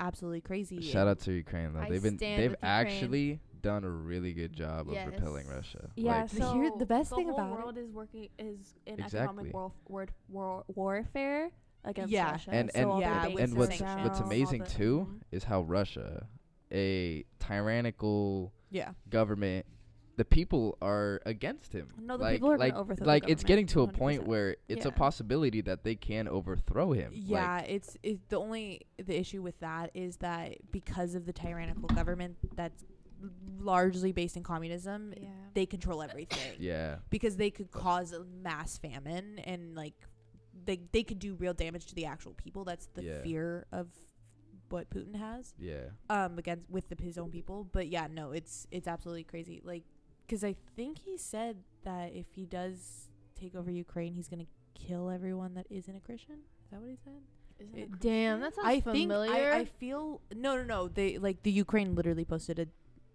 a picture of like Adolf Hitler like. Yeah, I'm like, at, damn, like, history repeating itself. No, it's crazy. Yeah. Damn. It's absolutely insane. Okay. But no, I thought Ukraine at the beginning of it kind of made it seem like. Hold on. Because we're going to Brandy Melville. It's such a big jump. Okay, last thing. But everyone kept saying like Ukraine was like, they kind of made it seem at first like they were weak. Yeah. And then they have videos of these guys like collecting Russian armbands. Yeah. I was like, these but are confirmed kills. Like Yeah. that's insane. Their kill count. no, No, like it's it's actually literally- They like, got bodies. like it shouldn't like be a joke. I shouldn't be joking about this, but well, not joking, but like there was a video of a farmer that stole a Russian tank. I from a saw tractor. that. I They're was listing laughing them on so eBay. You can they're listing them on eBay. Someone is selling a Russian tank on eBay. Yeah, like it's Hey, like give me that link. It's like what can't you like about Ukraine right now? Like they're literally standing up for their country. Yeah. They're Yeah. doing all the right things. No, it's and very inspiring. It is extremely inspiring. My friend started a GoFundMe Oh, yeah. for Her Instagram is Anastasia Papapa. no. Yeah. For her babushka. Yeah, for her babushka and her aunt. I don't know. Can we put the? Yeah. No, please Yeah, the plug it. GoFundMe If is you in guys her. wanna go help my friend, her babushka and her uncle live in Mykolaiv, Ukraine. Ukraine. It's Anastasia Popova. Yeah, that's what I said. Yeah. Anastasia.popova on Instagram. The link is in her bio if you guys wanna. We'll put it in our description for you guys. Yeah. Go Yes. donate, Go please. donate. Help a family in Ukraine. Brandy Melville, am I right? Now moving to the other group of white people, Actually, Brandy Melville. Yeah, so Brandy Melville, very controversial brand. Very okay. So Brandy Melville, similar to Dolls Kill, has stolen so many designs from small businesses, from vintage Literally items. people. Literally, like people walk into their stores, then the employees ask them if they can take pictures of their outfits, and then literally like 3 months later, you'll see it on a rack because they're reproducing vintage items, which is a complete ripoff to the original one. And then 2, it's just like, it's unoriginal. It's just like, what's And overpriced. and over. Mm. Oh hell yeah. Well, So expensive. it's also kind of Shein quality too. Like it's not the greatest. Shein's pretty bad. No, dude. yeah. Shein's Shein's bad. And doesn't you're gonna have good say quality. Brandy Melville t-shirts is not. I mean, they're they're pretty better. good. They're pretty good They're- yeah, quality. they're not- See, I come from a different time of Brandy Melville when Brandy Melville was Oh my God, I remember popular that. with So me. true. Brandy Little Melville wasn't alien. that good to you, but The it was little it's- alien? Yeah, I had my mom, so I wasn't able to afford Brandy Melville, but my mom, she works at an embroidery place, so she had she got me a little gray hat, like a distressed, like vintage looking gray hat, and then she embroidered the little alien on it herself. That's because I cool. couldn't get it. That's cool though. That's Uh-huh. cool. That's like your own custom piece. No, it was so cute. But But- then I lost that. Anyways, so no, yeah, and there's a lot of. First of all, what kind of brand that like wants to sell to teenage girls makes all their clothes in one size? Like I forgot. Yeah, one size we fits did all. it. one size does not fit all. But they One. don't say one size fits all. They say it's OFS, one size, or OSF. It's like something like one size fits some. That's their thing. It's Yeah, it's kind of on the tags it says one size. Yeah, Yeah, it just says one size. So not only does that promote Body dysmorphia. It promotes body dysmorphia, anorexia, all literal fucking eating disorders. It just makes you want it. 1, 2, it's like I don't know, rumors, right? They like won't hire you if you're not. Yeah. Well, no, they won't. only hire you if you're like a specific look. You have to be tall, thin, model like. I was gonna say, yeah, they don't hire you. You have to fit in their clothes. You have to Yeah, wear their you clothes have to wear their work. clothes to work there. And their clothes, Their if I'm clothes are not wrong, tiny. are like a size 2. I think the biggest they go is like a size 6. Yeah, I So don't have their last Brandy, name in there. all of their clothes though is produced in America, so Is it? it is. That's why it's so expensive. Oh. Was it always? And 'Cause all their it wasn't stuff always. are It wasn't always. all their stuff Mhm. looks Child- exactly the same. Eunice too. But see, I think that I also like that's what I was confused about, because like I don't remember Brandy Melville being expensive. I remember like $8 t-shirts. No. Brandy No. Are you No. kidding? Their shirts are like $24, $22. $30 for a $20. t-shirt. $22. I mean, $70 or $80 for pants. Maybe Yeah. even, Like I don't think $120. to be honest, I And don't their think hoodies they are, like, had 60. pants when Yeah. I could even fit into Brandy Melville. No, yeah, their clothes are very And then we go on the topic of their employees not treating the customer right. Yeah, the employees are like rude as fuck. Yeah, that's a huge thing. But It's you want to be like them. yeah, so they don't need to be nice because you want to be them. Yeah, they don't have to be. They want their body. They want everything. Yeah, exactly. They're a beautiful company. Brandy Melville promotes unrealistic standards Oh yeah. on young women, and it's not good. So I'm not saying don't buy from there, but it's just like We don't promote it. Be mindful. be Just be mindful mindful. of the things that you do on a daily basis. like if you're gonna buy from Brandy, like because you need a good like Basic? staple basic, like whatever, you know. Me too. But I was gonna say, I feel like there's like, this might be weird, but like LA Apparel, like I feel like they have great basics and they come in exclusive Garage. inclusive size Mhm. brands, but like and they're inclusive. and LA Apparel's also made, I assume in LA. I think it's made in the US. Mm-hmm. Okay, so And then I also wanted to touch on Playboy. Okay, there's been like a lot of controversies with Playboy. Very much like, like with all the bunnies and like the houses Yes. and like what's his name? Hugh Hefner. Hugh Hefner. There's a lot of like creepy stories like about Yes. him, about the Yes. house, about Took a whole yeah. Took a whole class on Playboy actually. Yeah, And me wearing this shirt right now, I don't it's okay. feel It's a proud. cute shirt. But so yeah, specifically I wanted to touch on the Brooke Shields little spread in Playboy. I was gonna say I was a little bit. I did the 50s and 60s of Playboy. So even from the start, Wrong. I can actually explain something that it could tie into Brooke Shields, Mhm. but I'll explain it just so you have a little backhand. Go for it. So Playboy, when it started, they wanted to be, at that time, Esquire for men was like top tier, like every man read Esquire, and they wanted to be the Esquire that can talk about anything. And this was around the 50s and 60s. So they had to start with, I was gonna say they had to start with a bang. And this is the time where rumors surfaced that Mrs. Marilyn Monroe's nudes were leaked. Obviously not leaked in the leaked, but like someone had they were them. put out. No, someone had them. There was Okay. just a rumor that someone had them. They weren't Oh, released okay. yet. So Hugh So Playboy- Hefner went to the photographer that had her nudes and posted Marilyn Monroe's nudes Nude on the photograph. first Playboy issue ever without her consent. Wow.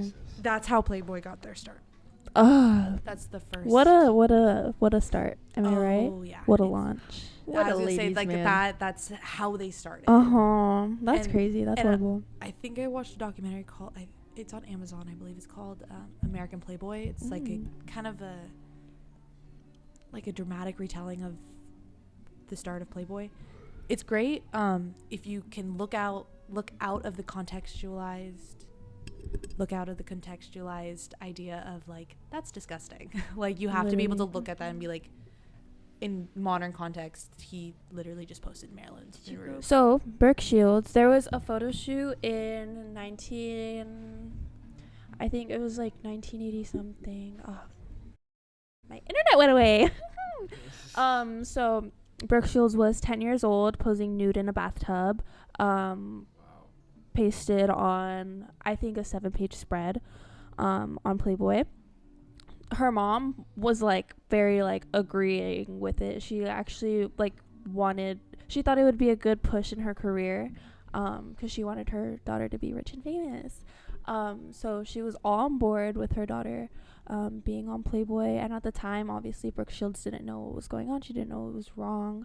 But that definitely launched her into a very specific career.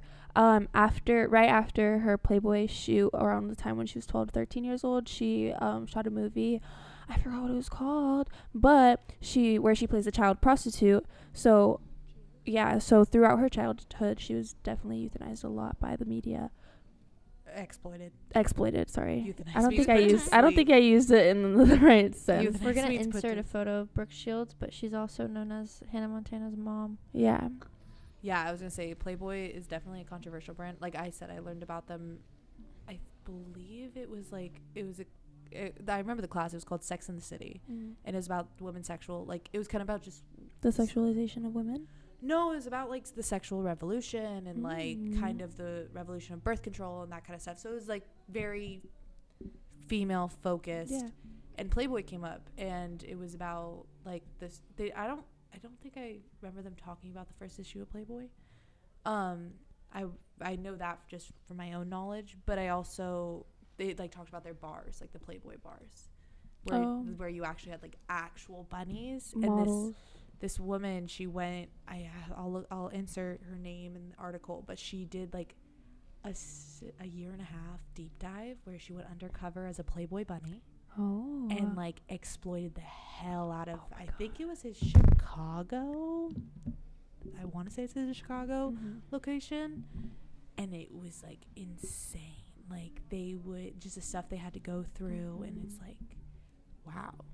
Like and now, obviously Hugh Hefner's dead, but yeah, I mean he's still looked up. It reminds me a lot of like Jeffrey Epstein, how there was like he had the island and he just had like all these like women there for men to just kind of like do whatever they wanted with it, not because like, and he'd fly people in. He would fly all the women, all the celebrities. But I was gonna I just think of the concept of the Playboy Mansion. Yeah, like it just feels like very similar. It's like all these women here to look hot in their little bras and underwear, like being sexualized. And if they don't get picked for the centerfold, they think they're not worth it. Well, there's also like something called like bunny age. Like if you get to like 27, which isn't old, I think they're like, no thanks. You're too old.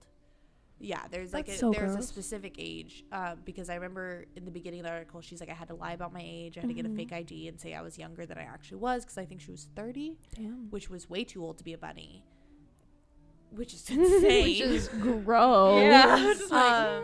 But like, yeah, and then you consider that into modern times when it moves over to like the Playboy bun. Like they had a show, Girl Next Door, I think it was called. Yeah. So if you dressed up as a Playboy bunny for Halloween, I mean it's a cute costume. Yeah. I mean, like contextualize, because the joke was the joke is like you don't read Playboy or you get Playboy for the articles. And that's with a thing that I saw kind of in the the American Playboy, that documentary thing. They kept saying, they're like, oh, we're just going to show you the girl next door, which it was kind of, I feel like a lot of the time it was somewhat of the birth of the male gaze. Like, I feel that I am putting all my makeup on so delicately. I'm writing this note very nicely, like the and secretary, doing everything so gracefully. Yeah, I think like one of the original centerfolds is like their secretary at the Playboy offices. Like, yeah, and well, she was one of the first centerfolds or something like that. But I don't think they had a centerfold when they did Marilyn Monroe. She was just the cover image. And I'm that sure was the cover? Yeah, it was the cover. I'm sure the image that they wanted to portray for the girl was also very childlike.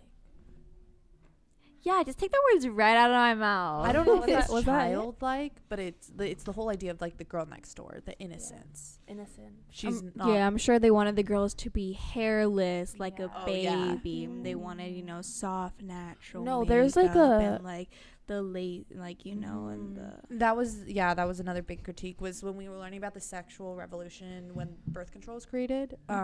Hugh Hefner often was said oh, I helped women in their sexual revolution, and it's like, no, you didn't. You created unrealistic beauty Destroyed standards. them. You kind of made it so they have to be this certain way, No, yeah. and it does make sense. Like, how the fuck?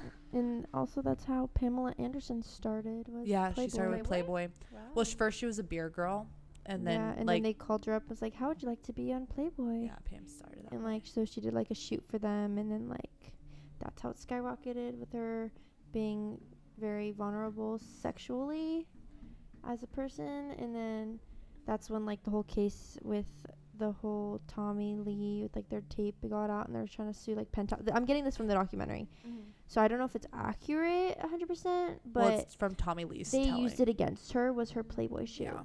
So yeah. Yeah, often they try to say, "Oh, we're gonna praise you for They doing." use it against her? Yeah, Yeah, they used it against they her. were like, "When's the first time you showed yourself nude?" Yeah, would you when did you do it for to money? prove that she wasn't a porn star. Yeah.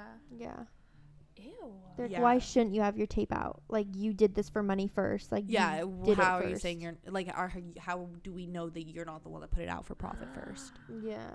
That's sick. Yeah. Gross. It's another reason why she doesn't get Gross. taken.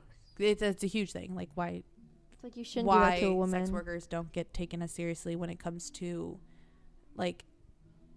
our word and sexual assault and that kind of thing, because Yeah. a lot of the time they just assume that they asked for it. Yeah, it's so gross.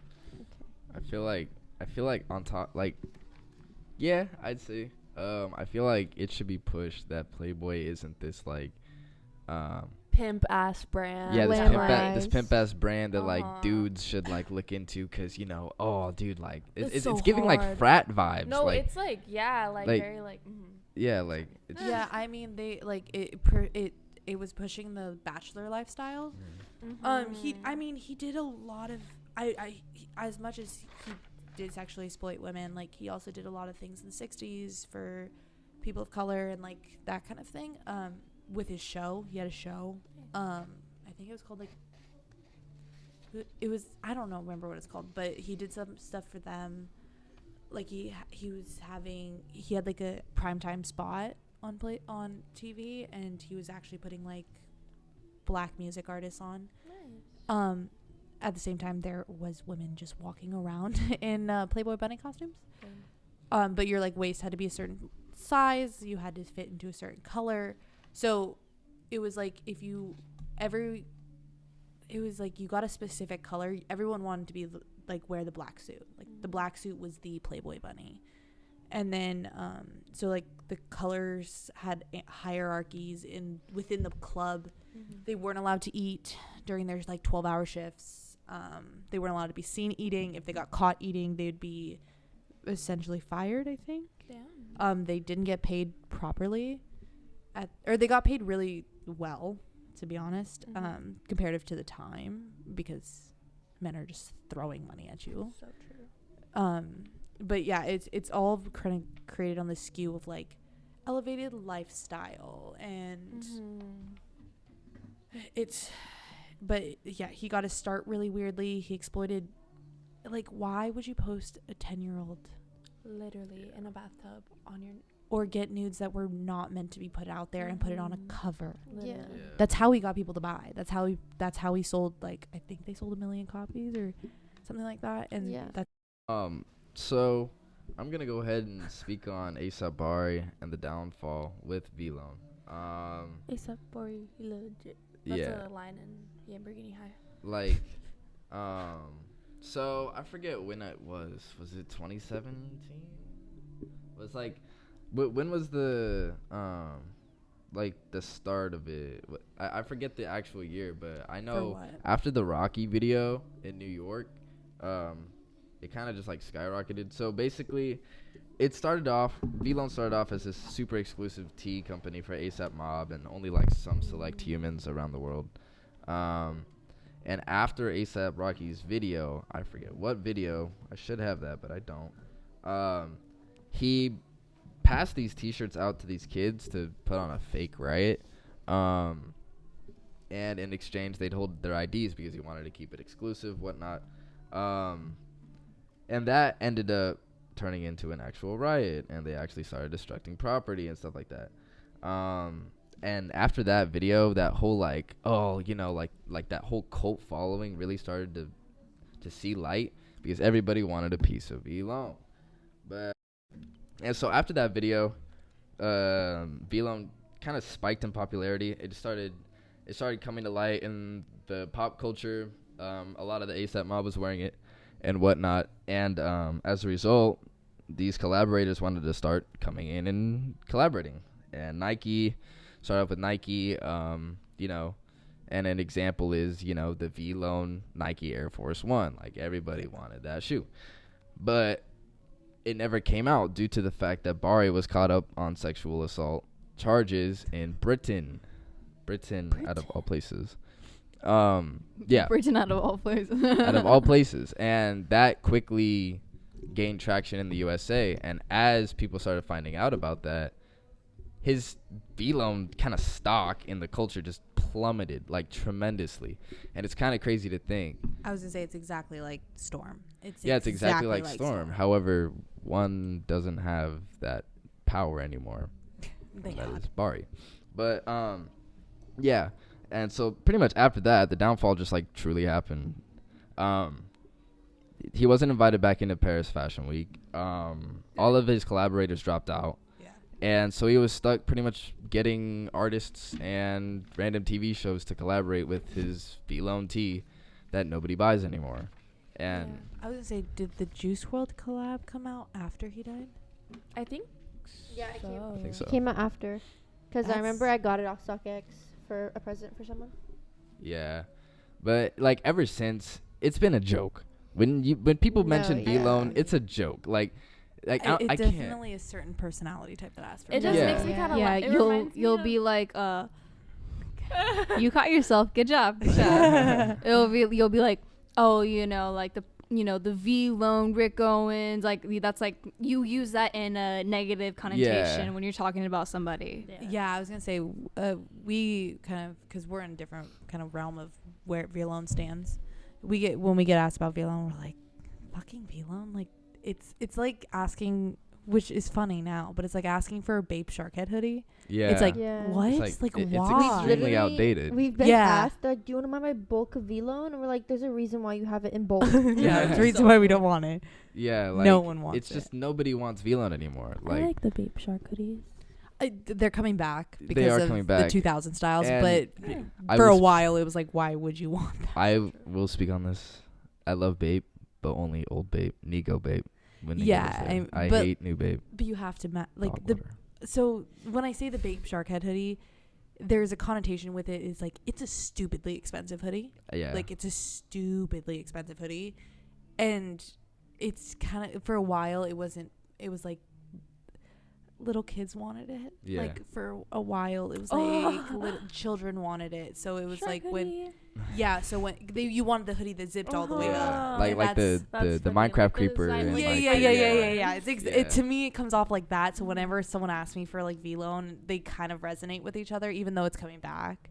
I do see there is like a brand for it, but it's like, do you want a Sharkhead hoodie too? Like, do you want that? You want some of those? I got those. Like V-Lone just paints like a picture in my head, and I know exactly. Like, I know exactly the type of person that I'm talking about in my head. It's like the typical like dude with the V-Lone shirt.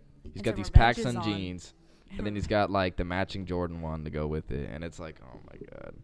Just like the silhouette's just overdone, and it's like, and there's also kind of like a stigmatism too, because it's like a little there's a little bit of like, because even in old school like sneakers, there's like a little bit of sexism in that, where it's kind of like, oh well, I just broke that, but no, there's like a stigmatism where it's like, oh, this person is, it's kind of just like, it's just not knowing. It's like, how do you not know? Yeah. It's kind of the same thing with revenge. It's like, how do you not know? Yeah. And when it's I didn't know. And that's like the sucky thing about trends is like some people just put stuff on without even knowing the true meaning behind it, such as Von Dutch and you know all those other bands like that, because it's cute, it's vintage, it's Y2K, you know, it's like. But you're supporting bad people. Mm-hmm. So should I move on to Gucci? No. But the reason why we speak on this is so you guys can be educated and know what you put on your body, as we've stated. Like, it's a lot of it is just uneducation, and it's not your fault at all. Yeah. I mean, like, none of us, like, I didn't know, like, even this summer, I didn't know Von Dutch was, like, you know, all of that, all this, all that, like, and, you know, thankfully I was educated and know not to affiliate myself with that. And a lot of it, you know, is, like I said, like, just uneducation. It's completely not your fault, but it is our job as enthusiasts. Yeah, exactly. What you wear is a reflection of who you are. A lot of people use fashion as an expression, a way to, you know, reflect how they feel on the inside and how, you know. I was gonna say, look on the outside. Yeah, as trends and brands start coming back, it's a good thing just to kind of know what's being promoted to you.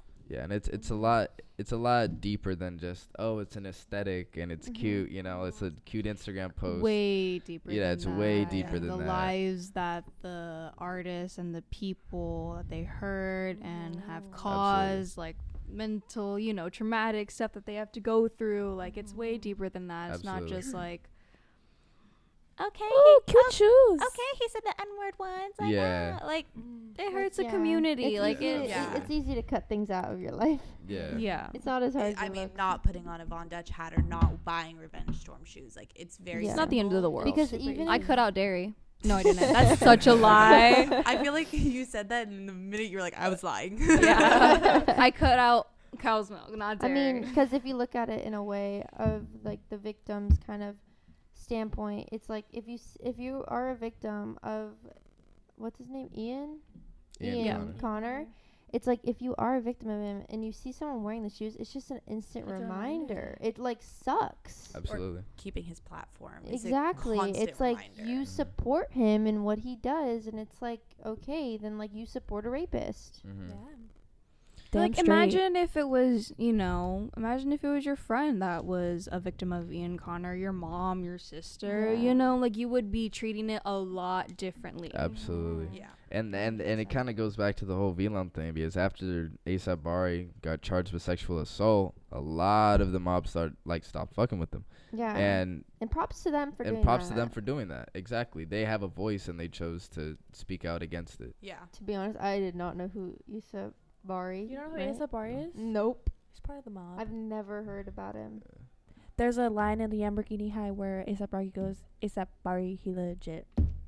You said A$AP Bari and that's all I thought of. Did he make music? Yeah. He was part of A$AP Mob. Yeah. They all make music? They're all Yeah, they have albums. If you have A$AP, you're part of kind of like a I Oh. don't want to say that, but you're part of like the A$AP Mob. It's like Odd Future, how it had Yeah. It's just like kind of a brand thing. But anyways, speaking on A$AP Mob, let's go into media of the week. My favorite time, personally. Yeah. So who would like to begin? I re-listened one morning to Frank Ocean's Blonde album and forgot how much I love Pretty Sweet. Oh, that song's such a good song. I just, like, my love for it rekindled, like. Frank Ocean's beautiful. Yeah. Another song that I also have been looking.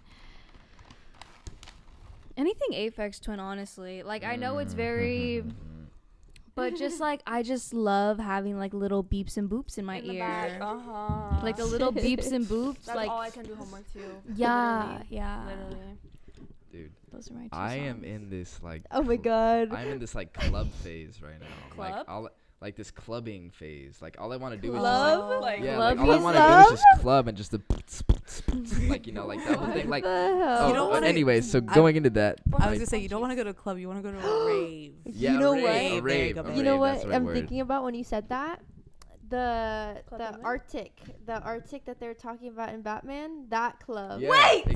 No spoiler. Oh, yeah. It's not Anyways, a spoiler. no It's not a spoiler. No, it's not a spoiler. It's They just like go to a club. they It's just go to a literally club. like a rave. Like, Yeah, it's so like It's like a speaking massive on that, club. I'm seeing it. no spoilers. If I say anything It's that just a is massive considered club. a spoiler, just tell me. I'll but cut it. I'll just. Is The Batman. Best movie I've ever watched in my entire life. Crazy to think that was just the first of, They you just know. confirmed a trilogy. Yeah. Yeah, they just confirmed a trilogy. Like, it's crazy Zoe to think. Kravitz in latex 3 times. Whoa. I actually Yeah. don't know if she's gonna be in the next one. I hope she Don't know? is. No, Because she played the role so good. No, because they want to introduce every character from the Batman comics. They want to. That's what they said. They want to introduce. Do you think we're gonna get a different version of Harley Quinn? Maybe. That was the A whole more like. serious version. And I feel like what I loved about the Batman was the whole dark element. Like, there was no like Yeah. shiny things. like I mean, except for the rave. Like obviously. Peacemaker. Yeah. Like you could see Then the it was- contrast. in Yeah, that. like it was extremely like dark, gloomy, and and I feel like they captured that so well. Yes. Yeah, me too. I agree. They did what Zack I was Snyder gonna say- tried doing. Yeah. I was gonna say like DC's had a hard time over like DC's trying to do what Marvel did. It's doing. I feel like I've been very with my friends and stuff. I've been very outspoken with this, where it's like DC's trying to make you care about these characters in 5 movies. What Marvel did in like 4. I think Shelby told me it's like 42. Like, that's insane. But it's this whole kind of. This is the first movie that I went to of DC, and I didn't walk out of the theater being like, what the fuck did I just watch? No, it I was actually so kind good. of like, So I was good. like, oh, I understand this. Yeah. I didn't have to have an extensive background knowledge to be like, oh, that's sick. Like, No, yeah. I didn't have to look at 42 movies to be like, oh, I get that reference. Yeah. But now Yeah. I'm like, Marvel it's actually references are pretty funny. crazy. It's Yeah. pretty funny now because like This is from the series in 1942, and he said And- this once, and I was like, and that was, I think that was one of the downfalls. Was that how, I think that's how DC kind of started with like a lot of like Wonder Woman and Justice League and that kind Yeah. of stuff. But it was like, this is the first one I'm like, oh, I actually went into the movie Yeah. theater and I actually enjoyed it. And I'm probably going to get a lot of hate for this. I fell asleep during the Zack Snyder cut twice. I didn't even watch it. I couldn't stay awake. I watched the original I saw one. Justice League. The Justice League is The Zack Jack- Snyder cut is Zack literally Snyder. it, but longer and in It's- black and white. yeah, it's- so it's like, it's- bruh. And the it's- frame is the square. It's not even full frame. Yeah, if you haven't seen it, Huh? it's His Batman movie? no. Justice League. Justice League. So Oh. Zack Snyder directed Justice League, and what happened was the studio put out a shorter version in color and in a different frame size than he wanted. It wasn't his version. I think it came out to like 2 hours for a movie. No, that movie was so painfully long. Yeah. And then Zack Snyder said, that's not my cut of the movie. And I think it was when HBO Max just got released, and they're like, HBO Max is going to have the Zack Snyder cut of Justice yeah, and, League. like, COVID and stuff. And it was a 4-hour long movie. Yeah, I mean, all I shot guess in it black did and Holy white. good. shit, 242 minutes. It has a 3.5 rating on Letterboxd. Is that the Zack Snyder cut, or is it Zack the, Snyder's cut. Yeah, Yeah. I was gonna say it's a Um, long movie. The Russo brothers saw how well it did. I guess it did well on HBO Yeah. Max, and they're like, "We're gonna do our cut of Endgame and like all that stuff." And I would be like, "That's kind of sick. I would totally want to see an As someone Endgame cut." that's like, my attention span isn't very long. I mean, 4 either. hours. That's why I liked Batman. Batman was Batman just so like so good. Like the so thing is good. like some movies have a hard time filling an hour and a half worth of footage, but this movie really hit every single minute, and every single minute was so needed. Like to conclude. I'm the so entire fucking movie. excited. Literally the whole good. time I was just like, I want to see Zoe Kravitz again. Like where'd she No, go? it was so good. There was a few moments where I was like, okay, it wasn't dragging on, but I was like, this could have ended here, and it would I would have been satisfied. Yeah, But it just kept going and building, and I was like, okay. Yeah, 'cause- it's crazy. Like, Yeah. okay, I've had Crazy enough of that. movie. I was like, But okay, I'm cool. Anyways, so my music portion of media of the week, inspired by the Batman and the rave scenes, is a lot of dubstep, a lot of EDM, like that whole rave vibe, Apex. the Nirvana. And the Nirvana song, it- good ass song. Is it Apex? Did you just say Apex Twin? It's He's not- Apex. Apex. Yeah, like I've just really been into like a lot of that, all the boots, you know. Bunches, Yeah, bunches, yeah. bunches. Just so you know, he said he was really inspired by Nirvana when making the film. So there's a lot of Nirvana, and it's just so good. So good. Only thing Carla, what's your media of the week? I I've been listening to Daft Punk lately. Wow. Technologic. Yeah, lots of a little bit of Daft Punk. I don't know. I feel like this week I've just been watching Adventure Time, honestly. Just yeah, like I've just been having it on, doing my thing. I haven't lately I haven't had the head to listen to anything too hard, you know what I mean? Like everything has to be moderately soft or at a low enough volume, or else I don't know, I just can't take it right now. So I've been listening to a lot of smooth music. I've been listening to I like Joey Quinones. His music is really nice. It's very I don't know. It's just good. I don't know. But I really recommend Don't Tell Me by Joey Quinones. Good song. Shelby. My music this week, I've been listening a lot of Schoolboy Q. I love him. I look you fuck with Schoolboy Q. I I'm fuck with not. I'm not a rap person, but on my his rap music playlist, is, I have a lot of Schoolboy Q. Q. Hella there's I like his mellow stuff, and then I like the mellow, and then it goes in hard, and you're just boy, it's so good. I love Schoolboy Q. And then my movie, me and Carter watched Batman together, but not we weren't together. We saw each other at the theater, but it was good. Have Batman you heard was Family good. Ties with Baby Keem? That's Family Ties. No. Trademark USA by Baby Keem. What? Trademark USA, Baby Keem. No. I think Yeah, you'd you like that have. one. Yeah.